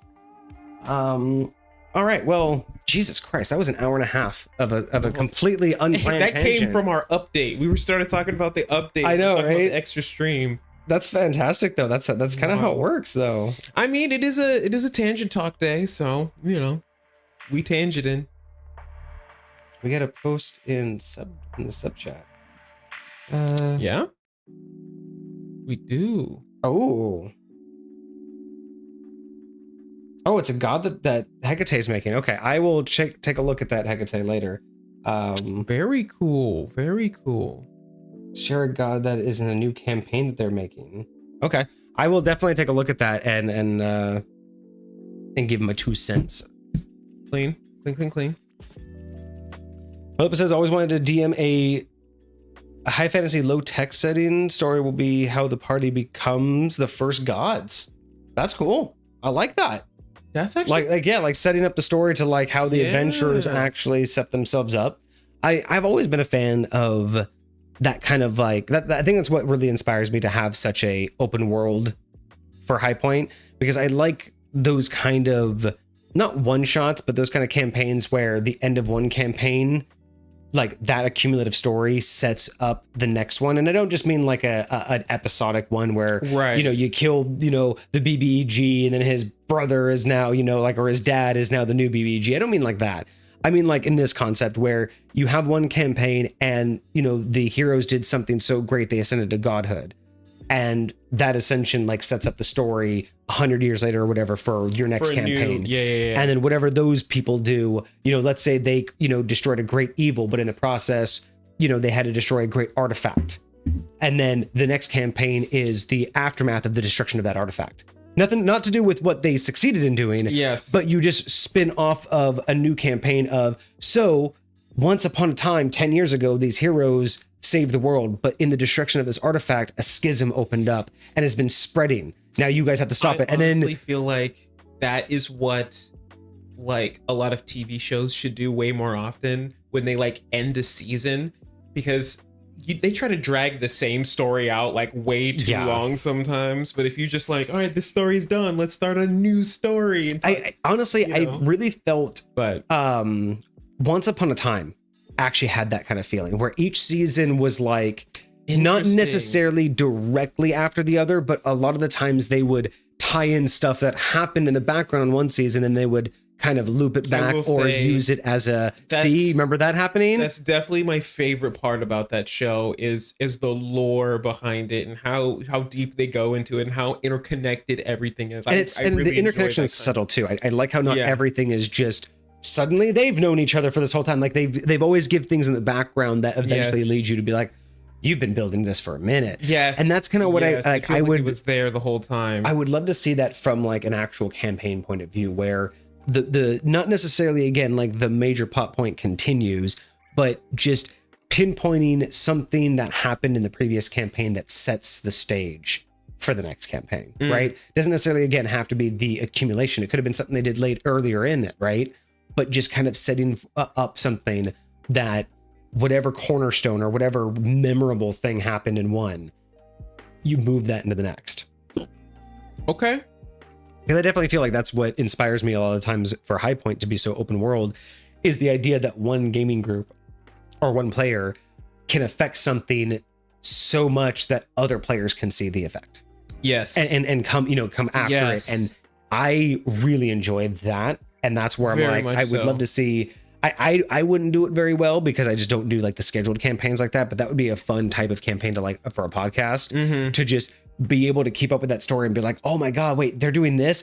Oh, that's because such and such character in the last campaign did this. That's why you're doing this, right? And it, Right. just little ways to keep the campaign going without or keep the universe going without the same story. Yes. I like that a lot. Lucifer says possible future discussion topic. How would Vox Machina play out in the various editions? Interesting idea. I will have to see how much it would take me to absorb Vox Machina in order to. I will say this. They did come out with an anime on Amazon. I've seen the anime. I've seen like at least one episode of the anime. I don't know how far it gets into it so far. I've only seen, I think, one season of it. But it's supposed to do a good job of overviewing it, so you don't have to like watch every single, of their live streams. I'm also curious, how would that work? How would we take like a campaign that was run and apply it? Like how would we look at a campaign and think of it how it would be run? It's interesting because it's like it could play out the exact same way in any edition. It's just because the details that would change is the about leveling and the spells used. Like most of it would just be the leveling and the spells. Yeah, maybe like certain spells wouldn't exist or wouldn't be available. Like there was this one well, that's not Vox Machina, that was the Mighty Nine. I'm way less familiar with Vox Machina than I am. But that's what I'm saying. Is like I'm just curious. Like I'm thinking of like anything that I've ever listened to. How would I take anybody else's campaign and apply it? Like think about Old Gods. How would we even think about taking an episode of Old Gods and applying it to 5th edition? You know what I mean? Like would we just talk about what we would have done differently based on what edition we were in? Because there's not. Yeah, that would be hard. That would be kind of hard. It's a unique idea. I'd have to brainstorm how we can make that come to an actual tangible conversation. Because we'd have to basically we'd have to figure out what aspects are we looking at in the campaign and how are we relating those to each edition? Like how are we translating editions? Because we could talk about like certain spells and see if each edition had a different layout. Okay. But that would be too granular, right? We're talking about every combat, every spell. So it's almost like, are we talking about how the narration was intended to work? Like how the earlier editions were much more role play based, and then as we got, it's much more combat focused and mechanic focused now. But again, that kind of just goes back to, it would have rolled out the same exact way, right? Like, yeah. I'll brainstorm some more on that. I'll sleep on that and see if I can't come up with a way to work that into a conversation. Oh, Halepa was also talking about like really low tech, so like Stone Age. So like not even archaic. We're talking about just bare minimum, almost like survival D&D, but you become gods. Interesting. So you have like the god of fire, the god of stone, the god of water. Right. Like whichever first character, like whatever character's first to like think of like taking the stone and actually like tying it with vine to a stick, they're like now the god of invention. Oh yeah. Or the god of the hunt. There you go. Like first person to put string on a stick and throw meat on it and throw it in the water. Now you're the god of fishing. Like, yeah, I mean, I don't know how like basic we would be, but that would be interesting to see like how would you make a good TTRPG off of survival mechanics? You know what I mean? Because Yeah. survival is a big deal nowadays in like video games. It seems like everybody wants to add the survival mechanics, right? Eating, temperature, hydration. There's even games that are doing macros now. Interesting. Where it's not just like it used to just be like a food bar, and then it was like food and thirst bar. Now there are games that are getting into like literally your fats, your protein, and your fiber, and literally you have to balance all three of them. It's absolutely so wild. It's getting ridiculous. So I'm wondering, like, how do you translate that? That's going to be really interesting, because I want to know, how can you translate that into a TTRPG and still make it very engaging, right? Because one of the things that that 5th edition almost suffers with is it almost suffers with too much, right? It's like they really want to just try to make it to where they're giving everybody every option under the sun to make sure that everybody has something to do. And I'm like, when you do survival TTRPG, it's like, it's the exact opposite of that. How do you make it engaging with so little? And that's where I think with that, my suggestion would definitely be look into more of the older editions, like especially 1st edition, like actual 1st edition AD&D. That would have been one of the best editions probably for something like this, because they were so focused on the role play and the interaction from the players with the DM and not just about the mechanics. I think that's where the success in that would go. Okay. You know what I mean? Like I can get behind that. Crafting up really solid puzzles. Like, okay, you guys have like, and this would be a lot on the DM, but be like, okay, you guys have X number of days to make a shelter, right? Like you have a time clock in your head of like something that's going to happen that could like, maybe a storm's coming, or like it's going to get cold in a month. And you're like, okay, you guys have to make a shelter, but you've already mapped it out either on paper or whatever, how many resources there are, like how many trees that are around the area, how many, how many. So like maybe there are 10 trees and and then you've already put it in that they need 7 of those trees to successfully make the shelter. So they can only fail 3 rolls. Otherwise they start to lose lumber. Oh, like they literally don't have enough to make everything they need. So those are the kind of like, because without all of the stuff, right? Without all of the tools and the gadgets and the ability scores and the bonus actions and the subclass features, without all of that for the players to interact with, what you really have to do is you have to give them things that are going to always give them a moment of pause, right? Like, oh, I'm going to go cut down the trees. Oh, but there's how many, and how many do I need? Okay, guys, I'm gonna try to do 3 of them, and if I fail, I'm gonna stop. You know what I mean? Like, there's just gonna be more of that like touch and go instead of that brazen. Oh, well, I have 50 million things I can do, so here's 4 of them I'm gonna try first. Right. It's much more of that. This is gonna really challenge people to look ahead of their actions, to do like a more of a survival technique. I can definitely get behind that. I think, like, I've actually had a couple of my players ask me about potentially doing, different, RPG styles. And, I it's weird because the way I look at it is lightweight, the way Bruce Lee looked at martial arts. And it was more or less about, trying different styles and more about adapting an ideal style. Right. And so for me, like, if there's elements of another RPG that you like, let's do it. Like, I'm totally down to grab those mechanics and see how we can integrate them and get the feel of what you're looking for with what we're doing. You know? And so, like, I feel like that's possible. But so to answer, because Howlep was talking about like one of the biggest problems they face is classes in this like survival thing, right? Because when you have not a lot, when you have like a Stone Age concept, things can get overpowered, right? Like a mage versus a monk can be very difficult. And how are you going to have a cleric when there's no gods? So in this one, my advice would almost be take the bare bones of what each class was meant to represent in its like most boiled down version, and make these classes more, not so much things that people are trying to be, but make the classes more like, not personality traits, but more like faults. So take a barbarian, right? Most barbarians, you want to be a good fighter and you want to be able to like, endure combat. But in this setting, instead of it making something that you're trying to be, make it the character flaw. Make classes like character flaws, where the barbarian is the boiled down version of the guy who gets angry all the time and is far too aggressive. So they're more likely to take the aggressive route. They're more likely to break something in a fit of rage than they are to calm down and do it right.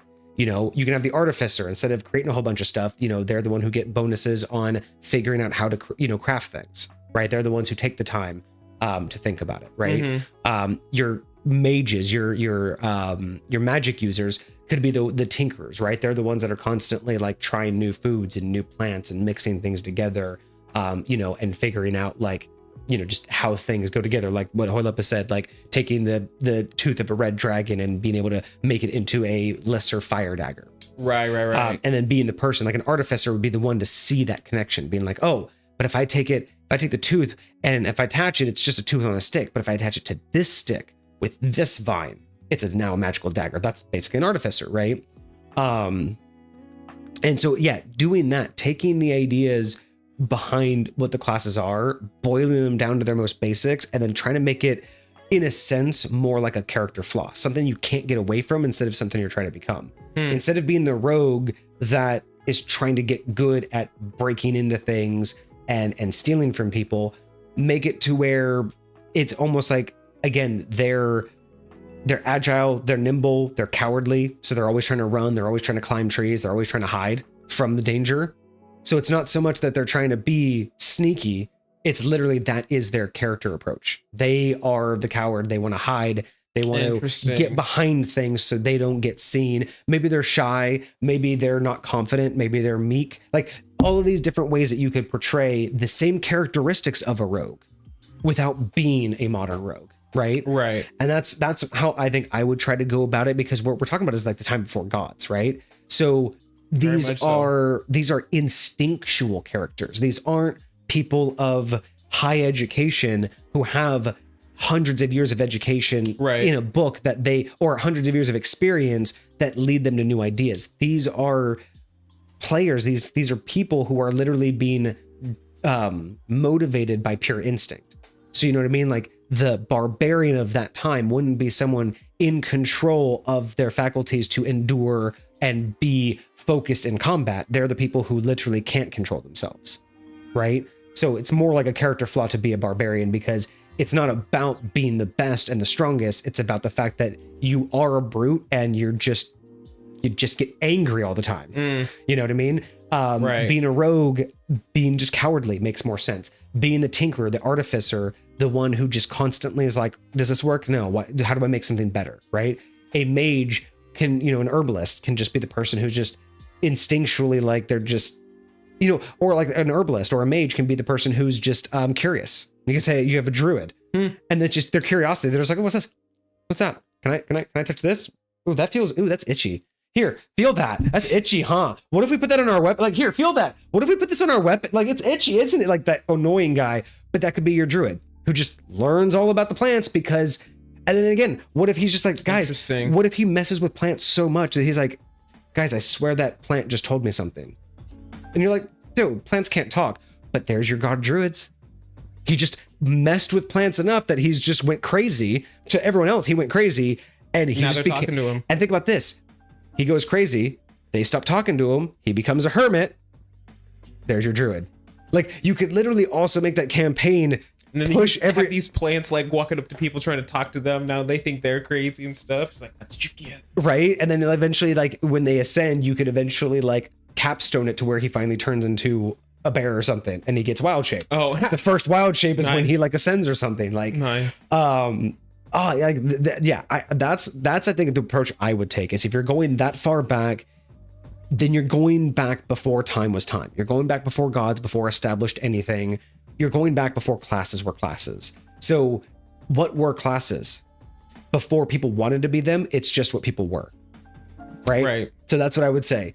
Boil it down to its bare minimum and stick that as a character trait on a human being. Whether it's a positive or negative, just look at the class as a character trait of that human instead of what they're trying to personify. Interesting. Yeah, that's fair. Because a lot of the times, you know, we talked about like what classes really are, and it's like it's a lifestyle, right? And so like what does that lifestyle look like in this day and age? What does it mean to be the one who is the hunter? What does it mean to be the one that is the caretaker, to be the one that is the, the innovator, like whatever the case may be is, someone's got to be it.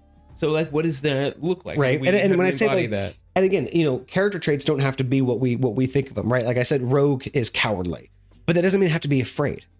So right. you can have a fighter who says, hey, we need to eat. Let's go hunt this tiger because it's the only thing we've seen. The rogue would be like, yeah, we need to eat, but I'm not going to like go just rush after it. And it's like, yeah, we're just going to go rush after it. Look, we got spears. We'll throw it and we'll tackle it and we'll get him.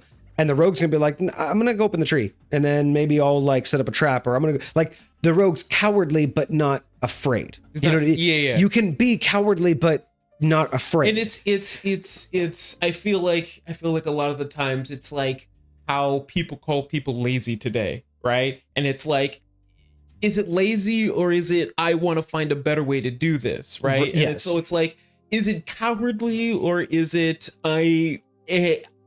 my skill set doesn't lend me to toughing through these situations like it lends you to toughing through these situations. I want to be there I want to do the thing. I just can't do it the way you want to do it. I want to find a different way to accomplish that while protecting myself and ensuring that I can do the same thing again tomorrow without being dead/eaten. Yes.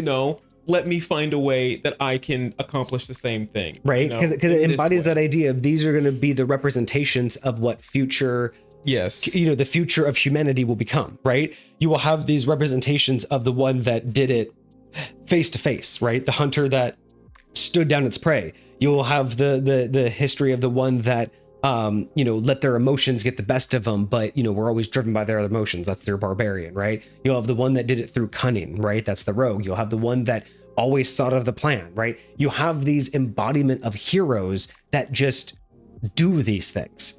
And that's what creates a class, is it's someone that other people want to be like. And then what do? They find their characteristics, and those characteristics later down, hundreds and hundreds of years later, are what people call classes.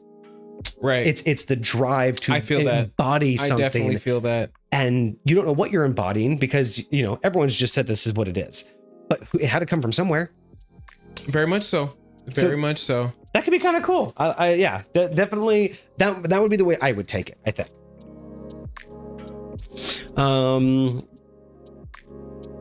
Yeah, is it lazy or do you just have no time to rest? Cosmic, happy birthday. Happy 32nd birthday. Right. I forgot that you weren't going to be able to be here for that, but I am so glad that you were able to show up. I hope you had a fantastic day. I hope you had some good dinner at least, or, went out and had some fun tonight. Very nice. Very nice. I am working on your creature, transitioning it right now, just so you're aware. It's very interesting, and I'm curious what you're going to think of the actual format. I'm gonna show it to you beforehand to see if you like it, just to know if it'll be easy for you to read through. But yeah, it'll be very interesting. Very interesting. Very interesting. By the way, I didn't see this in chat till just now. Oh, good. Hecate is still here. You, sir, have a question. I have a question. Yes, we have a Cineverse question from Hecate. Oh, so this is Cineverse question. This is gonna be all you, my bud. Okay. Do you have demon lords in your setting?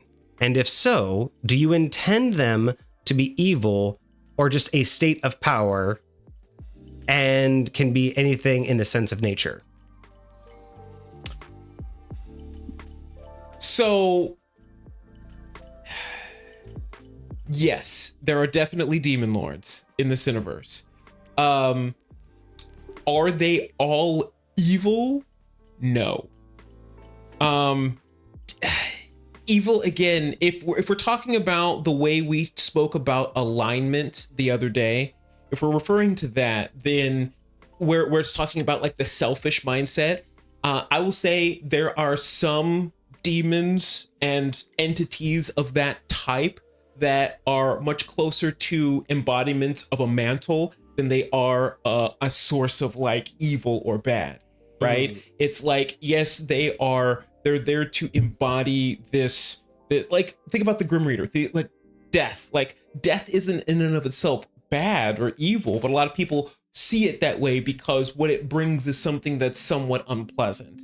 And so I would say that a lot of the entities, the demons, the devils, the things of that nature, a lot of them are embodiments of things that are dangerous, that are scary, but that are real and that exist and that aren't necessarily evil.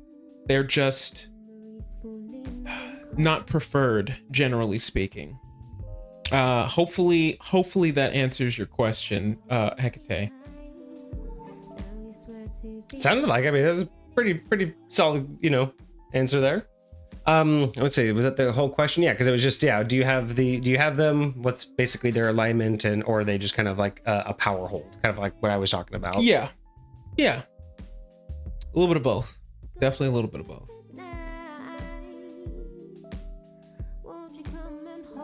Very cool. Thank you for that question, Hecate. I appreciate that. Yeah, very nice. Nice to have that one. I almost forgot that we had those in there. I've forgotten half the stuff that's in the channel. Also, by the way, I did fix it, y'all. So the TTS is now working. So we now have the option to buy text to speech. There's 2 voices in the channel points now. So I finally got those working before stream. So very that's nice. now up and running. Very finally. Nice. Wow, happy birthday. Yes, I love it. And Cosmic says they're up about $300 with the birthday money, beating their uncles in. So he said beating them in the 2 big crib games, $5 buy-in, winner take all. Getting skunk means you pay double. So what kind of game is that? Like what exactly is entailed in this? Is that what it was called? Interesting. It's the 2 big crib games. So I'm not really necessarily 100% sure what that would entail. Mm-hmm. Oh, cribbage. Okay. Is it like a card game? Yeah. It's I have my grandfather's old cribbage set, but I haven't played since I was a kid. Okay. So it's a set. Do you need like special cards? I think it's like you play with 2 decks. I believe. I think it's like a 2-deck game. If I remember correctly. I mean, Cosmic can probably immediately tell me if I'm wrong or not, but I want to say it's like 2 decks. And then like the board is like a board with just holes, and you have 2 pegs that you kind of like go around the board with a certain amount of points. My buddy has one of those. I didn't know that's what that was called. That's cribbage, yeah. Oh, I played that a couple times. That's actually pretty interesting. So it's 1 deck, 3 players. People get really into cards. That game. 1 is blind. The dealer's crib hand. The first gets first to 121. Yeah. So yeah, cribbage is a very weird game. I played it when I was a kid. Like, it was just one of those things that the grandparents would teach you how to play when they were watching you, because it's just a thing to do. But right. I haven't played in years, so I've like absolutely no idea.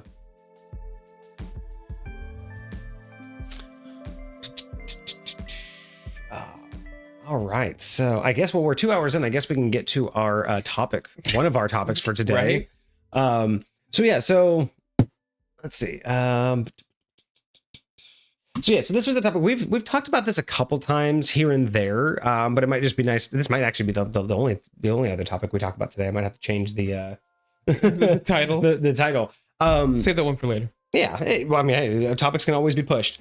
But we've talked about this a few different times. But the idea of better defining roleplay in terms of D&D, right? Because, creating characters, rolling dice, deciding what to do, combat, that's, for the most part, it's all straightforward. I think everybody's like expective of that. But I think when it comes...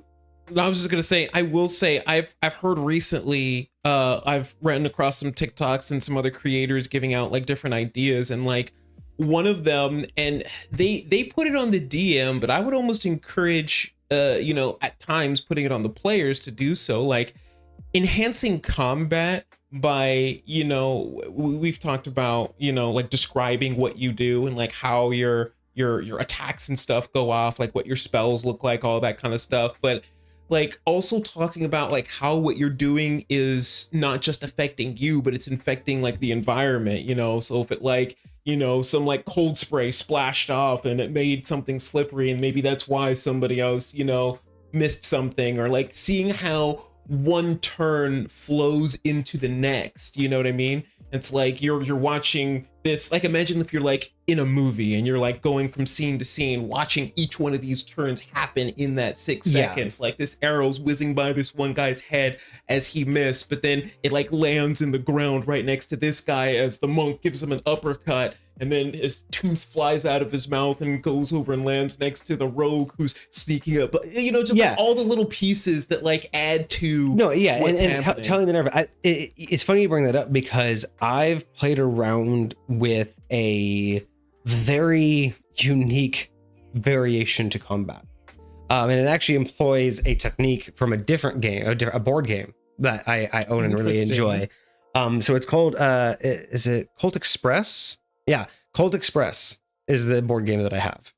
And it's the one where you have all the little train pieces, and you guys are basically like everyone's like outlaws, and they're trying to rob the train. Interesting. So you have like all these train pieces, and you can either be on top of the train or inside the train car. And you know the idea is that you want to be the person with the most money, right? By the end of the however many rounds, because you have until the you get to the station. So you have so many rounds until you get to the station, and each round has like different things. Like one round could be in a tunnel, so everyone's gonna be blind that round.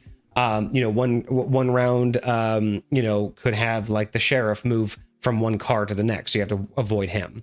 But one of the mechanics that I love about this game is that it's kind of like a card game because all your movements are like based off cards. So you have like 5 cards in your hand, you know, and then you have to choose that those are like your action cards. It'll tell you, you know, move up to the roof or move to the next car or rob a person in the current car I'm in or shoot my gun. Right? Like there's all these different actions you can do, and it's based on what cards you have in your hand on what you do. But unlike most games that are turn-based where you know, everyone goes just one after the other, what I like about this game is it works just like D&D, where everyone's technically going at the same time. So even though you go, you know, like in a circle, like most, you know, turn-based games, in game everything's happening simultaneously. So the way that they work this is when the round starts, and let's say it's your turn first, when you put the card down that indicates your action, you put it down upside down. Okay. And everybody does that. So it's this round, we know what the environmental condition is for this round. And then everyone places their card down in a stack upside down. And then basically like the narrator of that round picks the cards up and then narrates out exactly in order without stopping. So no one actually knows the fallout of the last thing. Interesting. So you could be like, oh, I need to go to the top of the car before things get crazy here, but someone could have shot you before that. So you'll get shot down the tower that you were about to climb up or something like that. Yeah. So you'll get shot, but then still be on the roof. So you didn't get to react and be like, well, no, I don't want to go to the roof instead. I want to shoot him instead. But you were literally climbing out of the roof when he shot you. You couldn't have changed your mind. You were already on the ladder. Yeah. So it's that concept of you've made your decision without knowing what everyone else is doing. And so then someone just reads off what's happening all at once. And I've tried so hard, and there's no good way to do it with any good flow of the game. But that would be such a unique way to be able to get people to understand how combat works in D&D. Everyone make their choice. Right. And then the DM has to basically narrate how it all plays out all at once. This could be kind of cool for not combat, like not every combat, but like a special combat, like the BBEG combat, or like maybe once the BBG is like 25% health, then this kicks in to where people have to start like submitting what happens, and then you narrate it instead of one after the other. Everyone tells you, and then whatever, you know, whether it's synergistic or not, it builds. So you know what I mean? Like I tried to work it into where it's that whole idea where everyone has to choose what they're gonna do before they know what anyone else is gonna do. Right. And the closest thing I was able to get was you to basically have to make very basic action cards, like just literally like this is a attack action, move action, spell action card. Right. And so everyone just puts one face down at the beginning of the round, and then it's like, okay, all at once, everyone flip over what you're gonna do, and then I narrate through the initiative. So everyone rolls initiative. There's the initiative order. Everyone put your card face down in front of you. Then it's okay. Initiative 9, you flip your card. It's an attack action. Okay. And then which enemy, you know, and then maybe another card of like, you know, just which enemy were you going to attack? And then you decided to do a spell action. So you can't change it. What spell are you going to do? Right. So it's almost like everyone, that was the closest way I was able to get it to where, because you can't really have everyone tell you exactly what they're going to do. So So the only way to do it was like boil it down to tell me what your action is and you can't back out. So if you decide to do a spell, doesn't matter what else is happening, your spell's going off. Right. So even if you're the last in initiative and everyone's killed all the enemies, your spell's still going to go off because simultaneously you're casting the spell, the enemy goes down and the enemy's already dead, right? The idea behind focusing on the aspect that you're metagaming when you literally take every little detail into account for your turn is technically metagaming, where this would be an approach to show people you make a decision without collaborating live, and then we see how that round plays out. It sounds cooler than it was ever possible to do. I was never able to get it to work smoothly. Okay. No, I like this concept. I think it's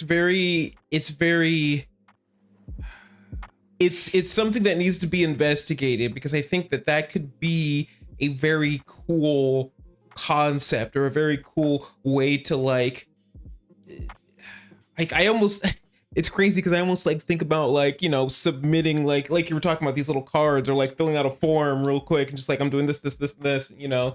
But like, yeah, there would be some interesting I know people would feel some type of way if it was like, hey, I'm gonna shoot at this guy, but then all of a sudden he's around the corner, so then I just shoot at nothing. But you know, technically it wasn't that you were shooting at nothing, you were shooting, but he was also moving, so you were shooting at someone actively taking cover. So again, it's not about the exact order of operations, right? It's just you decided to shoot him, so you put down the I'm gonna shoot him, and you chose a target. I, as the DM, put down a card that said he's gonna move. So in the real world, what's happening in that 6 seconds is he's headed for cover, and you're like, I see him moving. And then you shoot at him and you miss him because he got behind cover before you were able to take aim. So, and that's what we were talking about, right? These are the things where I think of as when players say, well, that feels bad because I'm just going to miss him. And it's like, but you're looking at it visually incorrectly if it's just I just miss him. And it's like, but that's what I was trying to solve, is instead of it just being I'm going to change my action because what I thought was happening isn't happening anymore, wouldn't technically be what your character sees. Your character's mid-action as other things are happening. So you're going to be pulling the trigger as that killing blow is happening on the very target you're firing at. You're not going to be able to unpull the trigger in that split second. Your arrow is already going off towards that dead body. That's interesting. So would there still be like roles involved to like do the things that you wanted to do? There would. So you would just say, I'm doing an attack action and I know what enemy I'm choosing. You're doing a spell. You're doing a move action. So as you're narrating through it chronologically, that's when the roles happen. So everyone still has initiative, but you don't basically metagame your specific action based off of everyone else's action. So every round is still initiative based.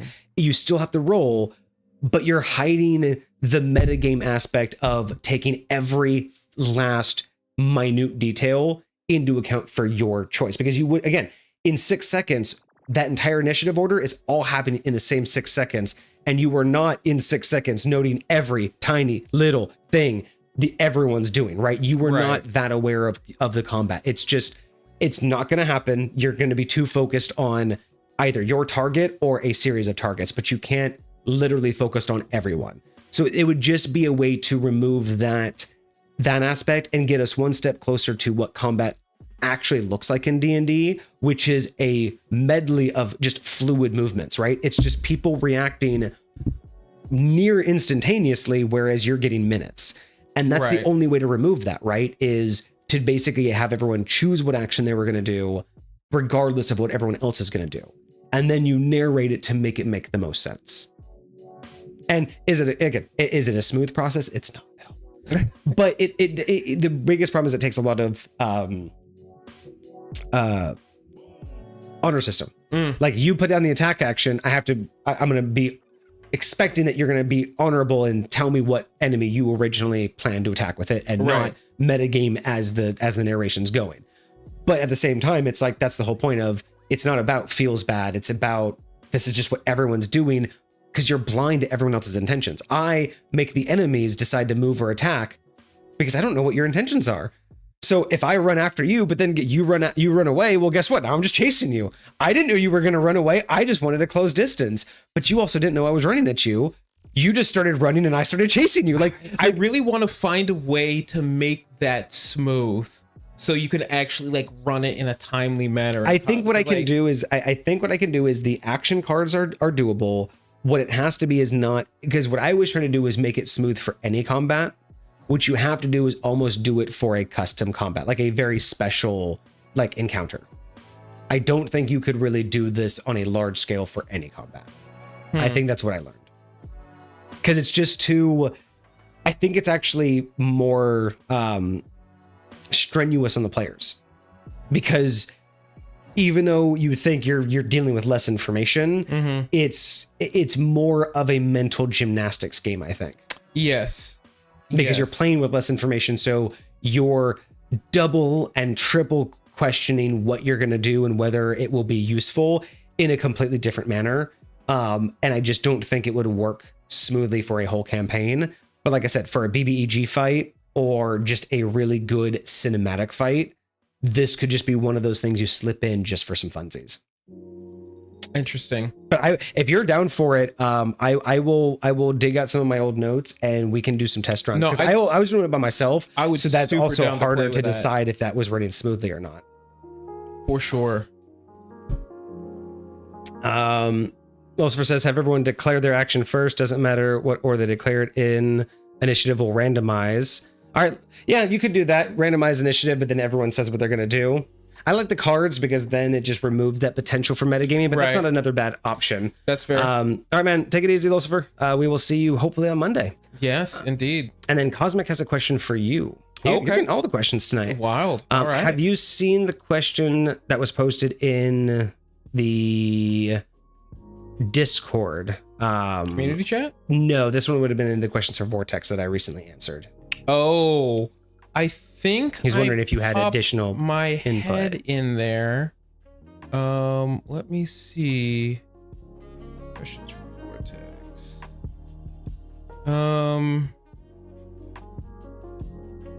I feel like it was something about casting Gust.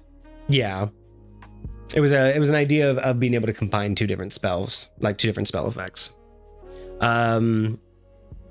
But I do agree with you. Yeah, for some players it would be kind of hard because it is nice to take the time to think about what you want to do in some combats, which is I think what I was running into when I was trying to apply it to any combat is there's many combats and encounters that become just convoluted and complicated for players, and it's very difficult for them to decide what they can do. Right. So adding this on to not giving them the time while someone else is acting to think through what they can do, have that game time to actually plan it out as a player, that would be very difficult, which is I think why if you did it on a special encounter, it could work. But applying it to all encounters would make that complexity that much harder for a lot of people because, again, I think more people could even become detached from even caring. They're like, okay, whatever, attack action. Like, because to them, nothing's really tangible. So they're just guessing. Yeah. So I think that's another issue is you're taking away not player agency, but you're taking away, I think, the feeling that they're actually interacting with the combat. Yeah. So I think it would be fun to attempt as a special event. Yeah. But I don't think you would apply this as a full game mechanic. That's and I can see that. I definitely think it's worth play testing at least a little bit, playing around with, seeing how people feel about it. But yeah. But to answer Cosmic's question, I will say I personally have a mechanic for this in my realm. I call them, I have these coins, and I just call them coins, but they're basically like DM points or DM coins, and my players can spend them to do abnormal things, right? Like creativity points almost. Lightweight, right? And so, but when it comes to something like this, in a more standardized game, I would likely allow someone to attempt it, but it would be like a % chance, right? And so you'd have to roll some percentiles and see how well it goes. If it goes terribly, maybe your wind blows out the fire or something like that, or maybe it just doesn't like swirl right, or it splashes on you, or who knows what. Yeah. But if it goes well, then maybe it looks like exactly what you were trying to make it look like. So I definitely think, similar to what you were talking about, like if you can explain it appropriately, if you can make it make sense, then we can work down that direction. But yeah, I like the creativity, and I like when players do stuff like that, but I always approach it with that fine line of, but it has to make sense in what I like to call mechanical physics. Yes, in the sense that, like, very much so. One spell does one thing, and it's very difficult for me to say that spell can do anything else. Like, you can learn how to modify spells to alter it, but like a spell does what a spell does. And two spells that go off next to each other, for the most part, just do what those spells do, and there's very little interaction. Sometimes a little bit, but for the most part, most spells are minimally interactive. And again, you could do something like,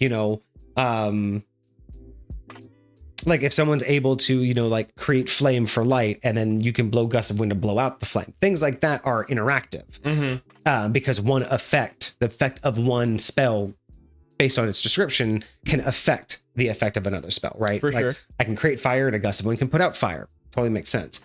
But like when you get to that level of wanting to combine spell effects to something that neither of them discuss, that's where it's like there's not really any tangible like explanation or what I'd call like a mechanical physics that makes sense, that just because two spells went off near each other, they would then combine. And, I get that. And so for me, I like the idea, but again, it's just slight mechanical physics. If you look at how a tornado works, and you can even create a fire tornado with a bunch of fans, right? All pointed slightly kilter.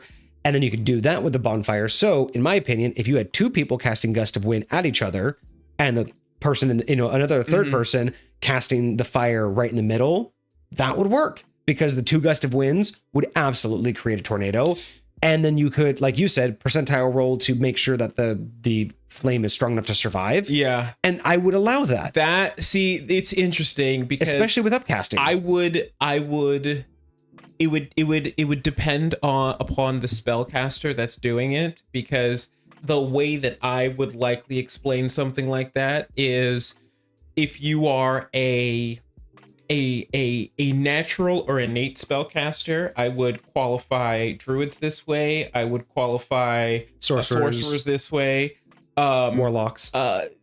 Perhaps warlocks. But I would say that you have especially sorcerers, the ability to control the magic itself, to attempt to do a new thing, right? To like combine these two things in idea. So it's not just two spells going off next to each other. It's a different spell. It's a different ability. You know how to do this. You know how to do this. You're trying to put those things together. If you're like a wizard or something like that, or a cleric might have to ask their god for it.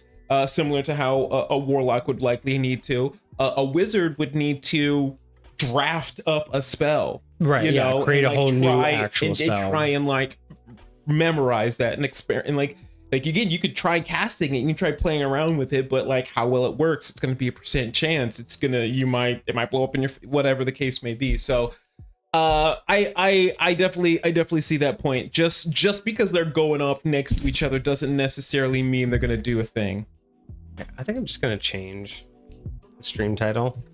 I'm just going to kind of give up on those, but no, we have some good titles. So I'm just going to change the stream title real quick so it actually reflects. But I mean, that does that qualify as role playing? Well, no, that was just a DM question. Elemental reactions. Oh my gosh, 100%. I love elemental reactions. I was just playing around in Genshin the other day, looking at some of the new characters, and they have some very, very cool abilities. I cannot wait for the Pyro Archon to come out, but that's a side note.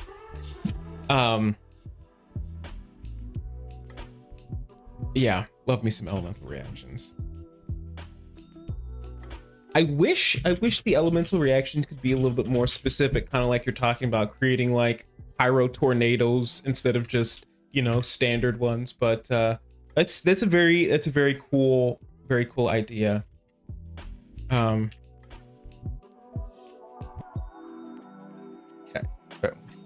updated the title. Elemental reactions, teamwork. Right? That's freaking teamwork.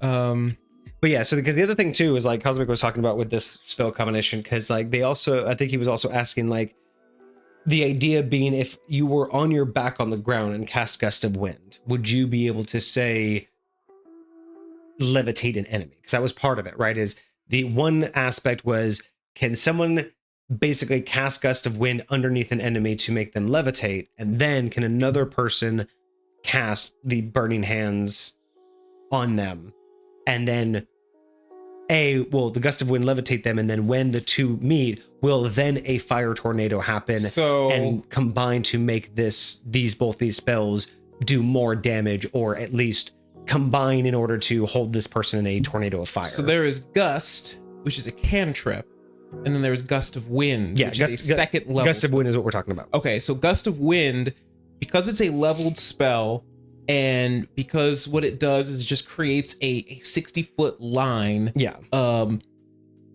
Would you say, again, if you cast that in the upward direction, my idea is it is going in a singular direction, but I would say it wouldn't be unrealistic to say you could twist that wind. I'd say right? It is, because it's, again, based off of the rules as written and how the spell operates.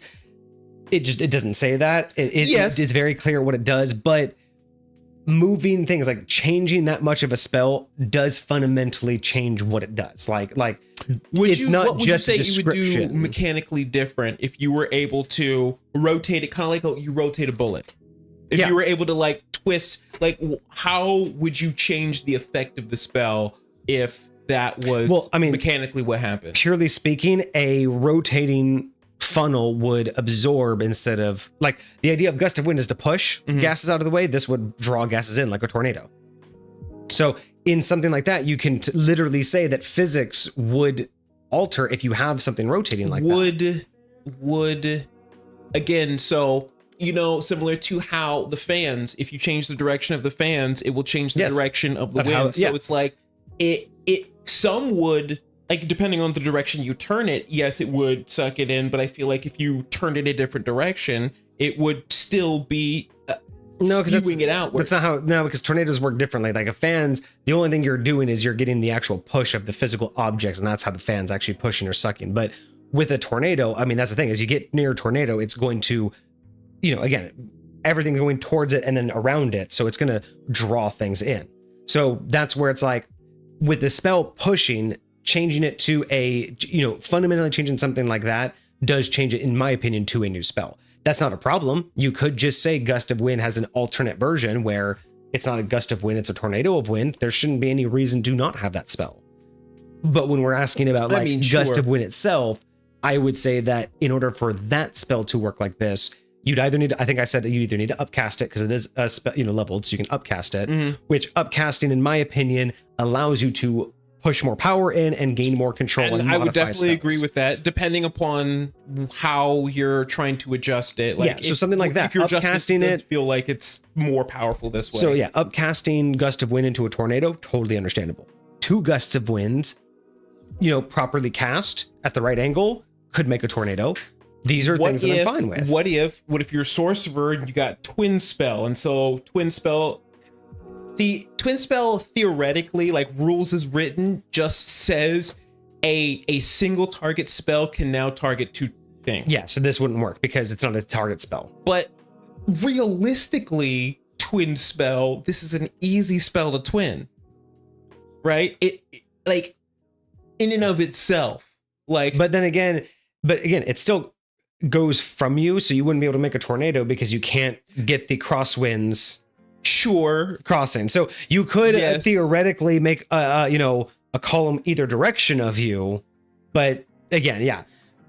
So there's a lot of different ways to play with it, and this is where I encourage my players to come up with these ways, because this is another reason why I challenge my players when I say I'm okay with it as long as we work on it, because cool ideas are cool ideas, But I also don't like the idea of just doing something like, some people call Just it the doing rule it of just to cool. do it. But yeah, sometimes it's like, I don't want it just because it sounds cool. It's like, I want it because it works, right?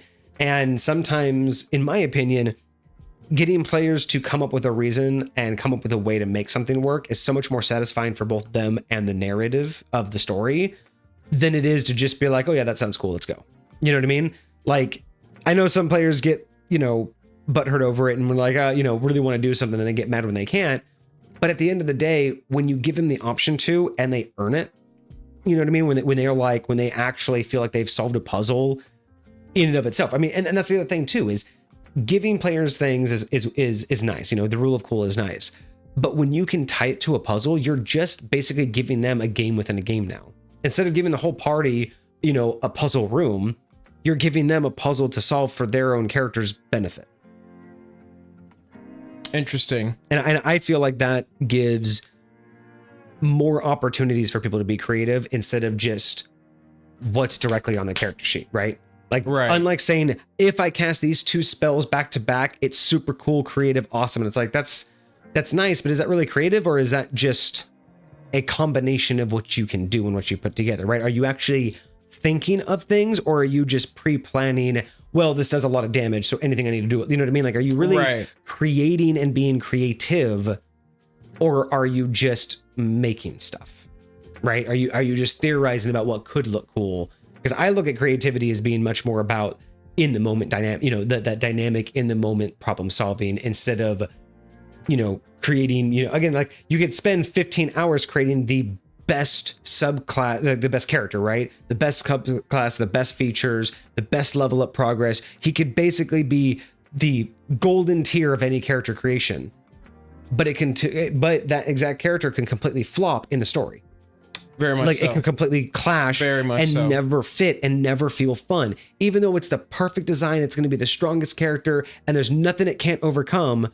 It may just be boring to play, or it may just not be as useful as you think in context of the story. And that's the difference between, it's fun to do all of those things and create all those things. And I don't hold it against people for, wanting to sit there and think about all of those builds. But at the end of the day, those builds are only as good as the scenarios you came up with, right? If you make a certain build with a certain class and a certain feature, that's only as good as the moment you can pull it off. But if you don't run into that creature or that combat or that encounter or that environment, that entire build could be thrown off. But you're so determined to get it to work. But that's not the same as you stop playing the game. Yeah. And I feel like there's a different level of creativity there, right? And I feel like what I want to draw out more is the in the moment, take everything that's in front of you and use it, instead of, well, I've been waiting for this moment. I want that more so than for my players than anything else, is the use what I gave you right here, right now. Don't use something that you've just been holding on to, waiting to use for some ungodly moment that this kind of somehow makes sense to use, right? Yeah. Like, I that's not fun for me, because it feels like you're, it feels like you're not trying. It feels like you're just waiting to do the thing you want to do, instead of working with the story I'm giving and trying to solve the problems I'm giving you in the, with tools that you have. It's just more like I don't care about the tools. I just want to see this thing happen. And that's not fun for me either, right? Like, if that was the case, believe me, as a DM, if I just played the game wanting to see shit happen, the entire game would just be a cutscene. Right. But that's not how it should be. The struggle, I feel like back in the day, the struggle was about earning those moments, and nowadays the struggle is about finding, like back in the day it was you would build a character for the campaign you were having, and those moments would come when you did something amazing or heroic or out of nowhere because of necessity. Nowadays I feel like those grandiose moments are almost pre-planned for during the character development process.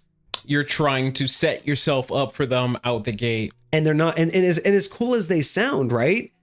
They're about as cool as an anime power move, because they're cool, but after about the third episode, you're like, okay, can you learn something new? Like, you default to that. Like, I mean, like DBZ, after a while, how boring did Super Saiyan 1 get? When every fight was like, oh, it's fight time? Super Saiyan 1. It's like, Okay, like it's your base. It becomes the new norm at a certain point. And that's what I feel what happens when people create these characters and they're like, you're not shoehorning it in, but when they're pre-crafting those moments, it's like you're pre-crafting those moments and one of two things is going to happen. It's either going to become the new norm once you realize it works, or it's only ever going to happen that one time, but it's not going to be truly substantial. It's just going to be cool. So it'll be cool for that campaign, but it won't be that thing 4 campaigns from now where you guys are like, dude, you remember that? Do you remember that dice roll? Remember that nat 20 that like almost TPK? Those are the moments that stick with you, right? Not the ones that you were like, dude, you remember that like character I built like 50 characters ago that could do that like really insane thing whenever I wanted to? That was cool. Like no one remembers that thing that you crafted to do all the time that wasn't really doing anything. Like people want to know those moments where you literally almost had that TPK, but you just, I don't know where you were like, wait, you said this? So wait, if I use this, we win. And it's like, okay, yeah, like there you go. You finally solved the puzzle. Those are those moments that I think people walk away with more. And I feel like when you look on Reddit and D&D forums and the like, you see that as well. Like you see the quality of those standout moments in people who have like played those campaigns, you know, the 1, 2, 3 year long campaigns. And they're talking about those moments where the, you know, like the things that they're going to remember for campaigns to come. And they sound insane where, you know, you're about to be eaten by a dragon and then, you know, someone remembers that they had like, you know, they thought that they didn't have anything and then they have a spell scroll of like Midas touch and they just turn the dragon into gold out of fucking nowhere because they're frantically looking through their character sheet and being like, wait, we had this thing here. Like those moments, not that moment again where it's like you hear on Reddit where they're like, yeah, I created this one build. He's like, he multi-classed 19 different times. I never got past second level on any one class, but in one move, I can do 4,000 points of damage with a bonus action. And it's like, no one, that's cool. No one's going to talk about that ever again. No one's literally 4 campaigns from now. No one's going to be like, dude, you remember that character that at level 4 you did 4,000 points of damage? No one does that. It's the same thing when you're playing a video game and lightweight starts to get boring when you just start sweeping through everything. Like when you get all the cheats, when you get all the hacks, when you get all the overpowered weapons, it's just like I can just smack through anything. And so like, what am I doing? I'm just here to like mow the lawn. I'm just gonna whack everything off at the head. And the funny part is, right. yeah, what do you do in games like that? You start to play the game in ways it wasn't meant to be played. And that's where we get memes. No one talks about Elden Ring in like the way that you, like everyone has their own way of playing like Elden Ring, but no one really talks about like the weapon and armor combo specifically, right? That evolved with the game over time. And a lot of times it's just for cosmetic, like, you know, memey stuff, but it's the crazy maneuvers that you pull off, right? It's a way that you kill a boss that no one's tried before. Those are the things that make news, and you don't plan for those things, right? People don't, you know, go viral over a plan. No one plans to go viral. And I think that's the problem with that overzealous character creation is you're trying to make that viral moment, but those really happen when you have no other choice. Those happen when the only option is the most absurd. And it fucking works. And that's what I miss is having, or not what I miss, but that's as a DM, it's a responsibility, not that I would say is the DM's responsibility, but it's a responsibility that I choose to take on as a DM. And it's that responsibility of doing everything I can to encourage and challenge my players to be more dynamically creative. You know, I don't want to force them to play my way. I want them to play how they're going to play. Sure. But if I can encourage and put as many opportunities for them to have a better outcome if they utilize the resources in front of them in any given moment versus the things that they've already predetermined are going to work, that's like a responsibility that I try to have because I feel like that enriches my gameplay and it enriches the story more. Because if I just give in and I just be like, oh, okay, I'm just going to give you problems that, you know, your character build can solve. Then who's really like, what game are we playing here? You know, if you made a certain character build and I give you obstacles that are designed for that character to overcome, are we playing a game or again, are we just watching a movie? I mean, I would say it's not necessarily bad to design stuff for them, but it's you don't design it to be a walk in the park. You don't design it to be, oh, this fits perfectly in the keyhole and you didn't have to try it all. It's like there is a challenge that you need to overcome. The tools you have are valuable to help you do so. Like, I want you to feel like what you've created thus far is actually gonna be of assistance or be of help. I mean, obviously not all the time. There's gonna be times where you're gonna have to, number one, rely on your teammates and do other things like that. But like, I definitely want you to feel like you're a part of the story and you're actually being beneficial here, not just kind of like here to watch everybody else do cool stuff. Exactly, and that's where I think where it is, like, you know, some of the ways that I do that kind of like checks and balances is I will not be obvious about it, but I will set up a kind of like, you know, a reward tier or a success tier, like a scale. And the more you default to things that aren't you taking into account what's happening, your success is less of a, this is the way I encourage it, right? So like, let's say you're trying to open a door and you're just like, I'm just going to kick the door open, right? Like I built my character to kick down doors. It's like, okay, cool. You're going to get through the door just fine. But maybe if you had, you know, looked around, found the lever, maybe the door wouldn't have alerted the guards on the other side. So For sure. You kick down the door, now you have guards alerted. Or you busted open the poison trap and now everyone's poisoned. Whereas if you were paying attention and realized that there was a lever on the wall and that this was a metal door, maybe you would have come to that conclusion that there will be a better outcome if you use the tools at hand. But if you want to do it your way, the way that you think that is the best, you can still succeed. I'm not going to railroad you into doing it my way, but I can make that scale adjust and I can make that scale react to you. You know what I mean? If you're going to be brash about it, then guess what? These are going to be the consequences of that. Exactly. We have a posture and a hydration check. Oh. I am out of hydration, so let me go grab more hydration. Refilled hydration will do. How I'm saved, I could never serve the passion or the fire or the man. How I am. Ain't nobody asking, I'm the boss. Got another question for me. All right. I have another question related to Gust of Wind. All right.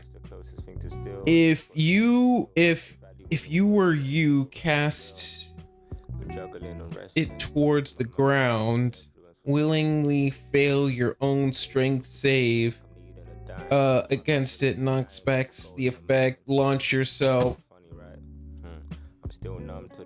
And if so, since it's forced movement, rolls a wind triggered. All right, so the problem is, number one, I would say that if you're willingly failing any saving throw, it's no longer forced movement. You are willingly moving. So I would say it still counts as a attack of opportunity. But I would say that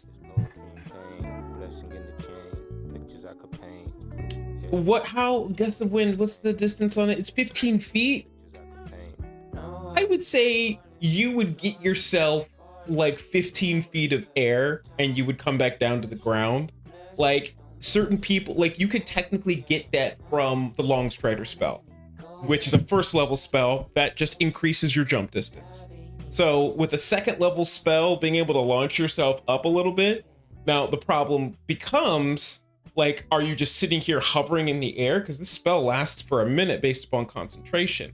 And I don't think you would just sit there. Kamehameha. Yeah, you're just basically shooting it at the ground. And this is where it's one of those, this is where I apply mechanical physics. Yes, it moves someone, but a gust of wind that can knock you over, and you've been outside on very, very windy days. Oh, yeah. A gust of wind that can knock you over is not the same as a gust of wind that could levitate you in the air. Oh, very much so. So the idea that, yes, a gust of wind can push someone 15 feet is not the same as the ability to literally push them off the ground. Yes. So that's why it's like where I was saying, like, even the original one where pushing an enemy and getting them off the ground from being underneath them is a stretch to me. Like, being able to say, launch them 5 feet if you're underneath them, and you basically like knock them off their feet. I could justify that, but like gust of wind, I don't think mechanical physics would not, in my opinion, would not allow gust of wind to defy gravity. Because you are looking at literally fighting opposite of gravity versus horizontal resistance of gravity. And it's like going to the beaches a lot on the West Coast, and going to a lot of places. Like I've been on like the mountainsides where you can lean like 45 degrees and not fall over.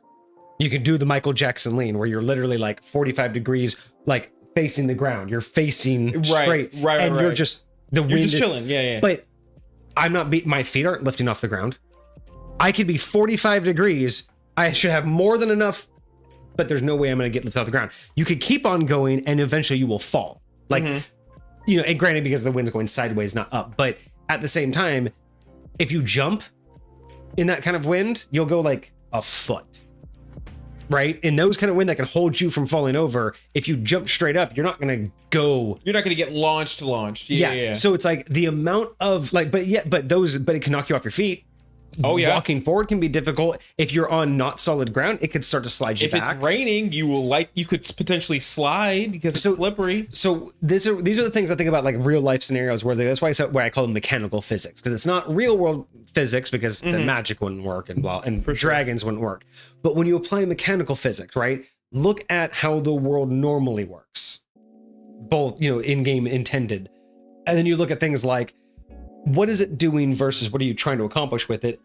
And then you start to realize like that really isn't the quite amount of same force. Now you could just call it that. You could just say, whatever it is, if that's how it works, you know what I mean? And there's nothing wrong with that. If a DM wants to call it that, they can. But this is where I start to like look at the bending of the intention of the spell, right? Like the spell has an intended purpose, is to move creatures.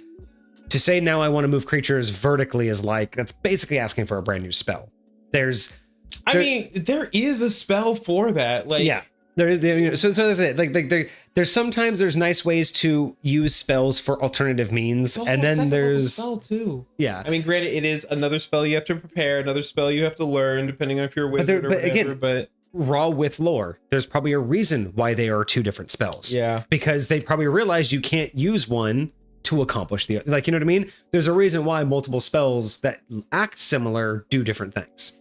Okay, I feel like that's closer to what I would be okay with, is letting Gust of Wind help protect you from fall damage.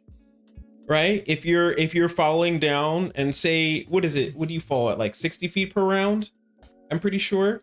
So if you're coming up on the ground as you're falling and you cast Gust of Wind, it wouldn't slow you enough. There's again, think about the velocity that you're at. There's no way that you're getting the equal velocity to slow you down that much. There's nothing the wind's pushing against. Remember, it's coming from you, but it's not like it's pushing back against you. The wind is going forward, not back. There's nothing.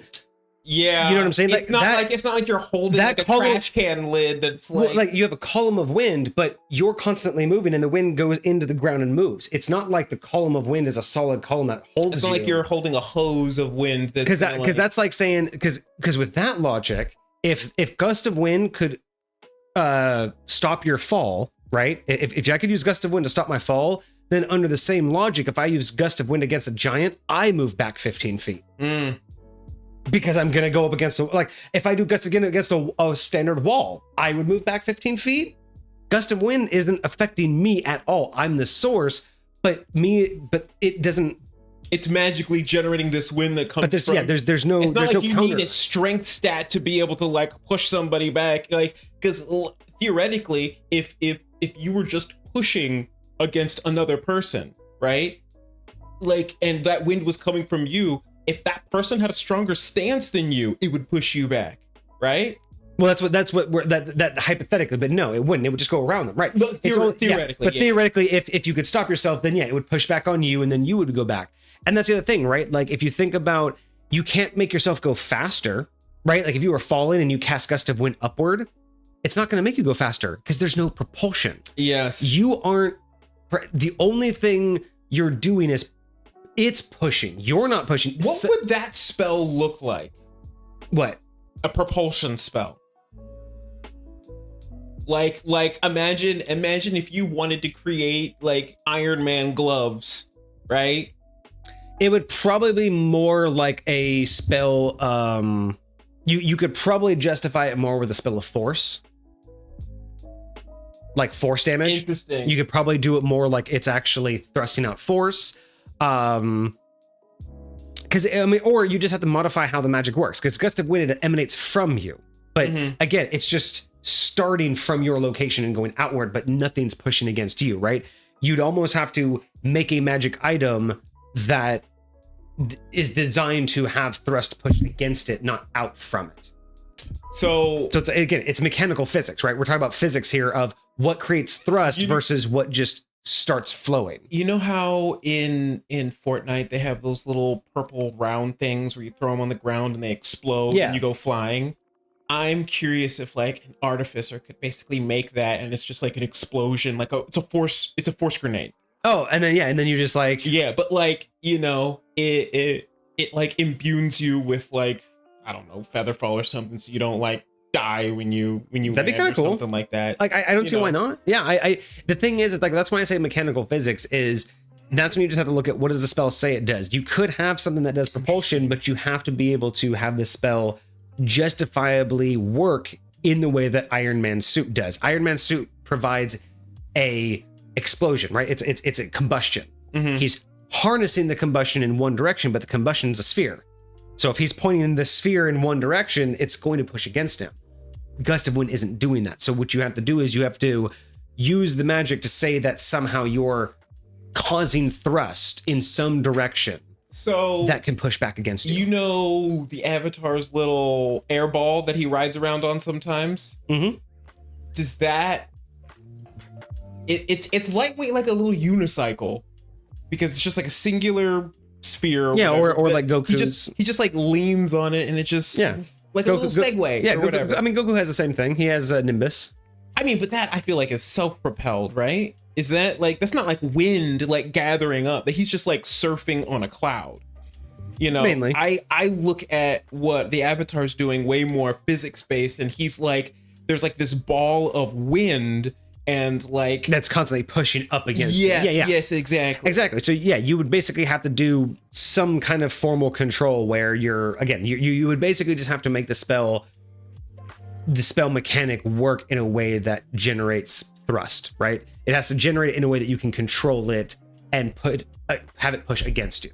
Because realistically, again, this is just saying air begins to flow in a direction starting at your location is really all this is doing. But that air you're not in control of the air in the sense that it doesn't push back against you because it's only going in one direction. And if you walk forward, that direction, that source is always at you. So if you go forward, you're not in the wind anymore. It is, I moved away from it. I'm pretty sure it's a self spell.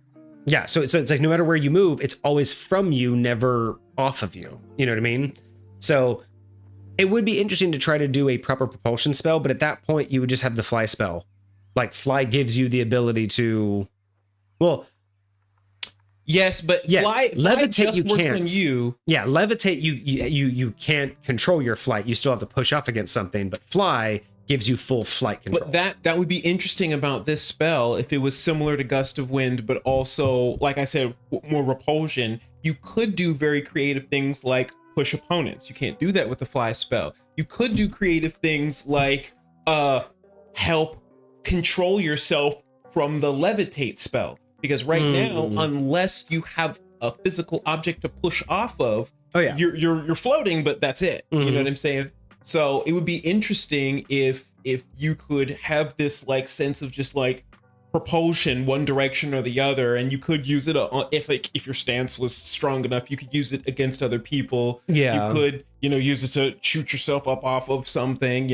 I think that spell could have interesting applications, but no, it's a unique idea to try to combine spells like this. But again, it's that whole thing of there comes a point to where I can't wrap my head around certain things without it just being hand wavy, without it just being like someone just wants that to look cool. And that's when I came up with the idea of just the mechanical physics.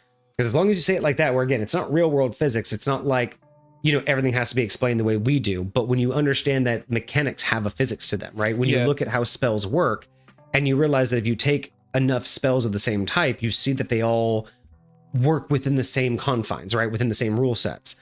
And that's where you can kind of start to build an idea of your own physics, right? And then again, the consistencies, just being able to say, this makes the most sense if this is the way it happens each and every time. You know what I mean? Right. Like again, gust of wind, if in one situation you should be able to use it to push yourself, then in all situations it should push against you. And that's where it breaks down, right? If you can use it to break your fall, then if you use it against an enemy who's immovable, it should move you. And that's just not how the spell is going to work, right? No one really wants the spell to work like that. But that's where it's kind of where I'm not okay with I think picking. Cosmic wants it to work like that. But like for me, I'm not okay making it like picky and choosy, right? I don't want to know. I don't want it to be like, well, in this situation it works like this, but in every other situation it doesn't. Right. That's where I'm like, that doesn't make sense in a physical way, like in a physics way. So I'm like, that's where I'm like, okay, mechanically it needs to make sense to me. Right. Let's see what we got.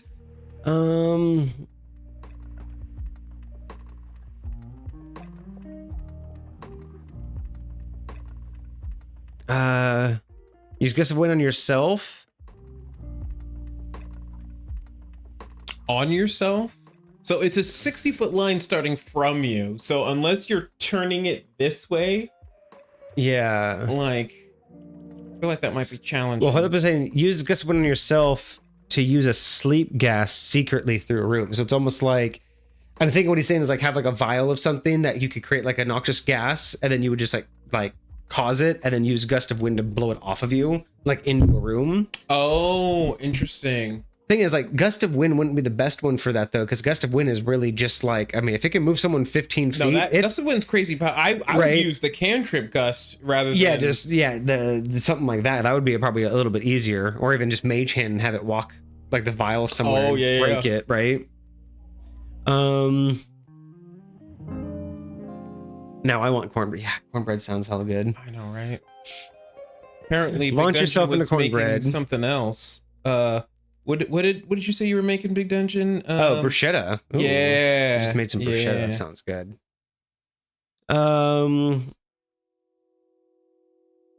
It stream's full of hot air because of all the wind talk. Wild. I like how we didn't even get to our the actual topics that we were supposed to get to. But anyway, that's kind of what I like on these episodes though. Is they just kind of they build themselves, and I'm okay with that. I miss doing this so much. Very much so.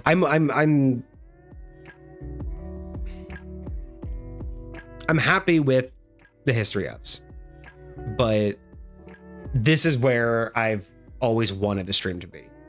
You know what I mean? Like this, right? This is where I always dreamed we would get to the point to where we could just go live, have a couple ideas, and then just do this. Just roll with it, talk with chat, have these ideas just go from one topic to the next and expand upon them, dive into just all of the niche little ways that we would do things. Because it's nice to know the history of things. It's nice to talk about like how things are and what they're supposed to be. Right. But that's everywhere. I mean, everyone can pick up a book and read that for themselves. I really like getting into the opinionated aspects of how you would use something or why we think the way we think. So yeah, this is, man, I love these episodes. But hey, it's even better that we didn't get to our other topics because we can now just push that to a different episode. Fair enough. Which I also unfortunately deleted those ideas out of Discord, so now I have to go into Discord and rewrite these ideas. It was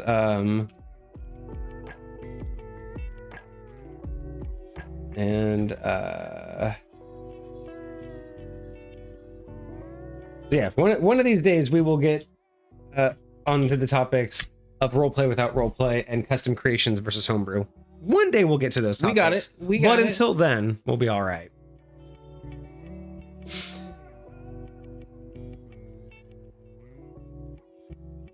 No, I like it. Cosmic says blame him for the ideas on how spells should work as they're under his understanding of descriptions. And that's that.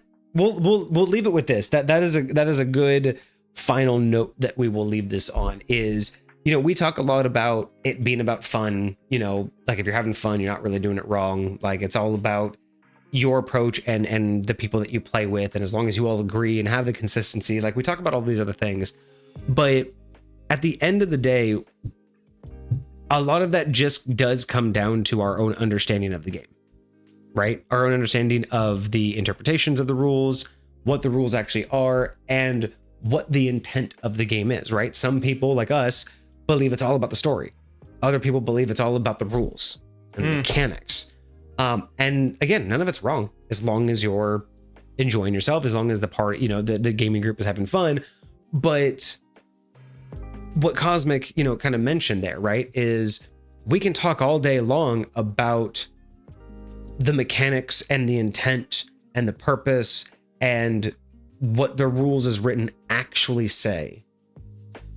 But at the end of the day, your understanding of it may never match my understanding. And again, unless we're fundamentally talking about something about like the definition of a word, you know what I mean? Mm-hmm. Like, again, if someone could kind go of like container. Yeah. Like someone could say, oh yeah, perfect. Exactly. Like is our lungs an open container? Mm-hmm.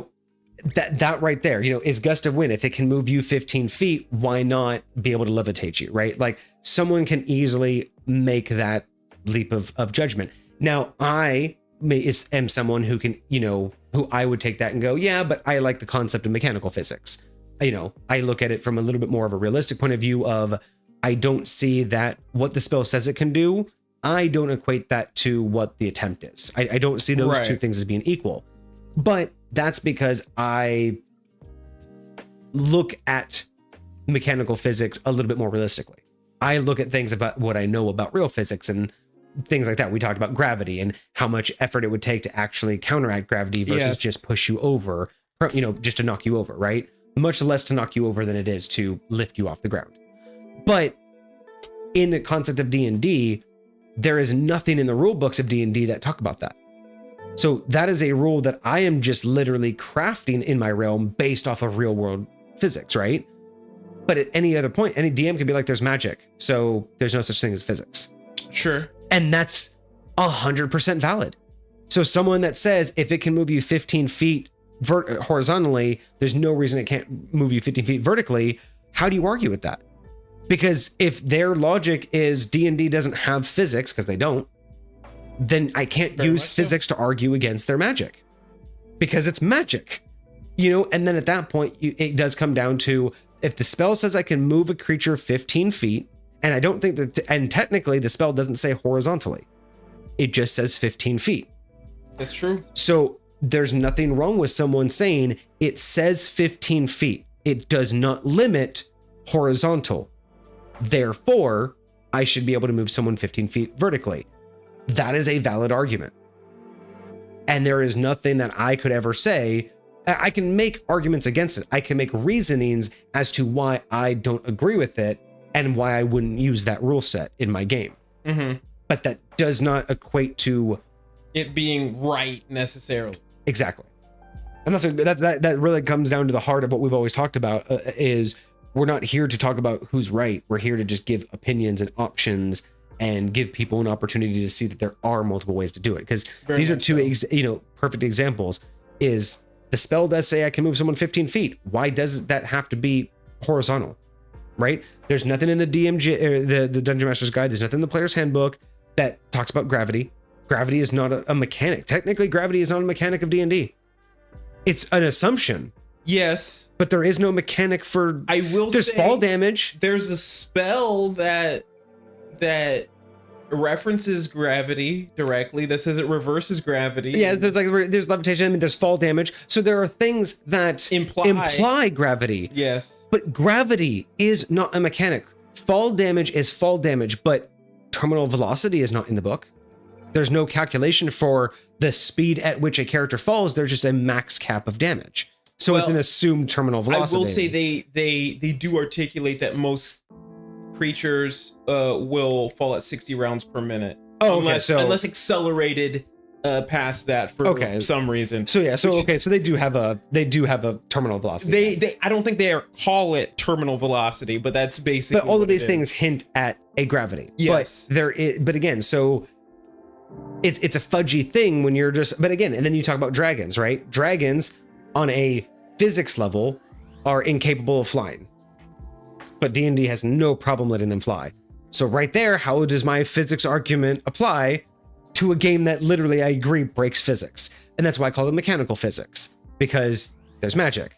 That's very interesting. Dragons can overcome realize it. That biologically dragons can't fly. Oh, dude. The way they're created. If you want a YouTube rabbit hole, if you want just one of those YouTube icebergs, that is one of the more fun ones to do. Is there is so much content out there about people who just dig the hardest at why dragons are so like one of the most unfeasible mythical creatures. Now, this is in like terms any of, version of dragon. Well, I mean, they actually break it down to like wyvern versus dragon, but like the traditional dragons, like the actual flying dragons, like outside of like the smaller wyverns, dragons? mostly the four-legged is what they're talking about. Like wyverns have usually smaller sizes that they can do, but yeah, when you're talking about like the four-legged, two-winged dragons, there's a lot of actual like people who break down not just like the lore and the folklore, but people who break down physics, like who break down the actual laws of physics and the actual. Is it like just because they're too big, or is it? It's mostly too big, and there's no mechanical way for them to generate the thrust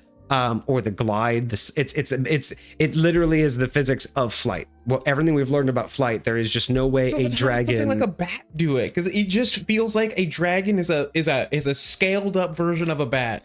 But that's the thing. It's about proportions. It's about weight. That's very fair. There's a size limit. Creatures of a certain size just can't fly. There's just the proportion of the ability. Now think about a plane. A plane can't. Why do we have static wings and not flappable wings on planes? Just moving that much stuff takes a lot of energy. Yeah, a creature would have to have. There's videos about there's a height limit. Like why creatures on land are not nearly as big as creatures in the water. The largest creature in the world is an ocean dweller. No Very creature much on so. land can get beyond a certain size. Now, part of that different for them in the water. It's a scalable thing in terms of what a body can actually do. And there's actually some fun videos about there's actual like biological limitations at certain sizes. So there's reasons why like creatures of certain sizes have certain traits in common, because just as you get to a certain size, there's just things that biology has to overcome, and there's only certain ways to do it. So it's a fascinating like deep dive when you want to understand, like, because it's kind of a heated topic. People get really like invested in the idea that dragons can't fly, and it's like they get into this whole thing of like not just the body weight, but like the velocities that would be needed, the amount of like force they would have to have in their legs to be able to jump, to get up, and then like enough to like actually be able to glide, what it would actually take to flap their wings and actually generate like it's fascinating because because it's just these people who know about real aerodynamics and actual like flight mechanics and what it took us to get some of the biggest airplanes off the ground.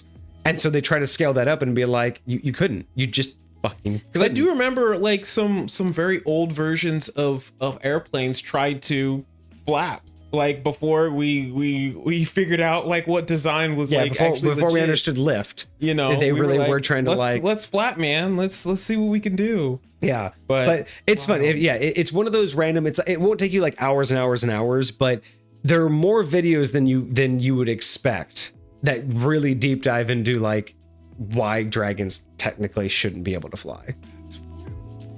It's a lot of fun. I'm just gonna Google why dragons can't fly. Yeah, just see how many like YouTube videos gets it. But it's really fun because if you like science at all, like if you are nerd and you like science, one of my favorite channels for the longest time. It's so fun to like watch them break it down. I think Kyle Hill actually did one too. You should you should look. I don't know if he did it on his new channel or if he did it back at Because Science. Oh yeah. But he also did an episode quickly on like dragons and their flight. So yeah, just it's cool. It's like I don't like a lot of like the debunking ones, especially because it's like don't ruin my fun.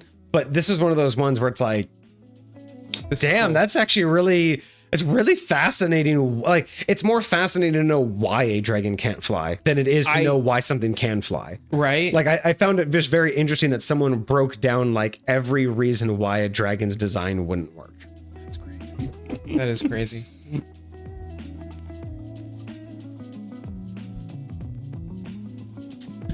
Oh, We're gonna go here.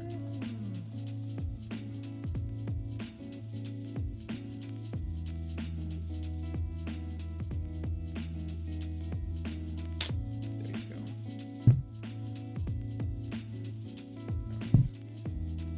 all right, Big Dungeon. Well, you have a good night. I think we're going to be calling it here. I think we're at the end of it. We've gotten our 3 hours in. I think we were pretty good with some random topics here. So I hope you have a good night. I apologize. I think I derailed us out the jump before we could even get to our topic. Yeah, Horlipa has a good point too. Even like Asian flying dragons, they have no wings, so they're like That's true. They're the ones that just through the air. Night Dungeon. Wild. We will hopefully see you next week. Oh, you're just waking up, Horlipa. Sleep. What is that? At 8 a.m. Yeah, you got to do your own. But yeah, I think we're gonna call it here. This was a lot of fun topics, and I think we're not gonna stop if we don't cut it off here. So thank you all for joining us. You have a game tomorrow. Okay. It is actually my anniversary weekend, so unfortunately I will probably not be available. I have pretty much plans all day long. Love it. So yeah, me and the wife will be busy, but if I can, I will hop in. Horlipa, you are very welcome for the stream. Thank you for showing up. All of you, thank you for showing up. I think everybody showed up together. I think it was the normal crew. I mean, Lucifer's been showing up a lot more now, which is really great. Yeah. Soul Collective was here right at the beginning of it. I mean, Big Dungeon and Cosmic were here for most of it. Hecate's been here for a bit. Horlipa jumping in the morning. Was like Pokenine or Dez. Yeah, they're like hit or miss nowadays, but it's nice usually for the reviews. Yeah, but I'm loving that. Like it was nice to see reoccurring faces. It's really nice to like know we got like a crew now. Like it is really nice to just know, not like guaranteed y'all are gonna be here, but it's just nice to see those same faces, not just reoccurring ones where it's like, oh, you're back, but like, oh man, you guys are just talking, you're here, and it's great because these are the types of that's awesome. the streams that we really want to do more of. As congrats, we've Big always Dungeon. wanted to. You had your anniversary just a couple days ago. Actually, I mean, so technically today was our anniversary officially today, but we both had work and I had stream and everything, so we're doing a weekend thing. Nice. But yeah, technically it's the 20th. It's our this is our 5th year anniversary today of being married, and we've been together for 10 years. So 10 years earlier this year, but yeah, 5th year married today. So we're gonna have a little weekend for it. That's awesome. That's awesome. We got a new chatter out here. What is going on? How you doing? Hello. Welcome, my friend. It's unfortunate that you're chatting right towards the end. I hope you didn't just join us because we are kind of shutting down. But if you've been here for a little bit, I hope you enjoyed. Hope you will join us again. We'll be back next week.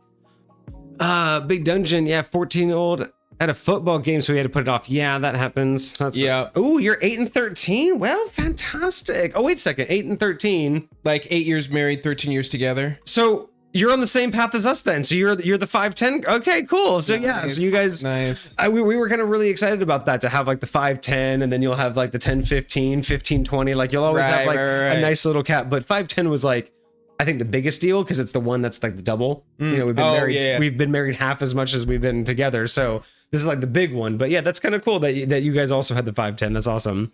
That's legit. Oh, you just joined. I am so sorry. Well, if you just joined, we do stream every week. We stream twice a week, every Monday and Friday. So if you want to catch us next week, we will be back on Monday at 7 p.m. Pacific Standard Time. Doing a review of a community creation. Yeah, every Monday we do review of homebrew that is submitted by our community, by you guys. And on Fridays we do these deep dive topics where we'll just kind of figure out a topic. Or today we just did random topics from stream, from chat, and then we just talked about them. But yeah, if you're interested, we are here every Friday and Saturday. We also have a Discord, so for anybody. Oh, it's Saturday for you. Okay. Oh, well, I guess then we're here on Saturdays for you. You might be in Horlipa's time zone. Yeah, right. So yeah, that might be interesting. They might just be waking up. Oh yeah, is it? It doesn't happen to be 8 a.m. for you right now, Yeah, is it? Right. But yeah. So yeah, if you want. Asia. Okay, awesome. Wild. Well, Awesome. I did just post our Discord link, so if you want to join our community and chat with us offline, if you want to see what we're doing, get some updates, you can join the Discord. And if you want to see what we're all about, if you since you didn't get to see what our stream was all about. We do have all of our VODs posted on YouTube. So if you want to go check us out on YouTube, you can check out our link tree, which is also in chat. And go to our VODs channel. We have all of our live streams. You can check out what we do. And if you like it, too. Oh yeah, we have our shorts are on TikTok and YouTube as well. So if you like it, come by and join us sometime. We would love to hear from you. And if you have any homebrew, we'd love to review it. So we'll take it. But yes, I think that is where we're going to end it. We are, past our 3-hour mark, and I think we are just going to call it. We had a lot of good topics today. Started off with a lot of godly power topics. Yes, a lot of godly power talk. Getting myself prepared for our extra stream so I can have a good idea of what the gods, what we're referring to when we say gods. And that's going to be a big deal too, is looking at what was the hierarchy of gods, because my hierarchy of gods is from a bunch of different reference points, so I'm really curious to dive more into that. So we will absolutely do it. And a follow at Loser Baby. Thank you so much for the follow. I hope to see you soon, and I hope to see you next week. If you see it in the chat, Discord link is there as well. If you have homebrew yourself, give it to us. We would love to review it. And again, all of our VODs are on YouTube. So if you want to go check out what we've done before, we've done so many topics. We've done 122 episodes of D&D discussions now. 122. So there's absolutely tons of topics already, and we are not stopping anytime soon. Also, for anybody that is new, we have an extra stream coming up next Saturday. So normally we only stream Mondays and Fridays, but we've been doing this new thing with the community where you guys can do channel points to earn an extra stream. So you guys earned one last month for this month. And you guys have already earned October's extra stream, so we're planning that one. But this extra stream will happen next Saturday on the 28th, and we're going to be talking about the history of divine power and the roles of gods throughout the D&D editions. And we're going to be doing something a little bit unique on that one, because it's going to be in my back room, which I'm converting into a tavern.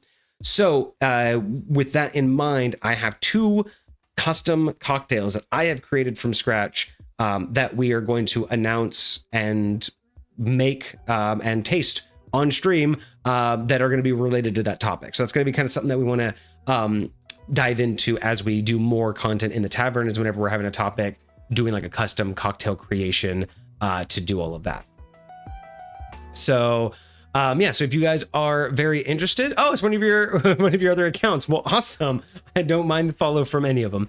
But yeah, so that's kind of what we're doing with those extra streams, is making a little cocktail to go along with the topic. So if that sounds fun, cool. We will be starting that about 11 p.m. Pacific Standard Time, or 11 a.m. Pacific Standard Time on September 28th. So next Saturday.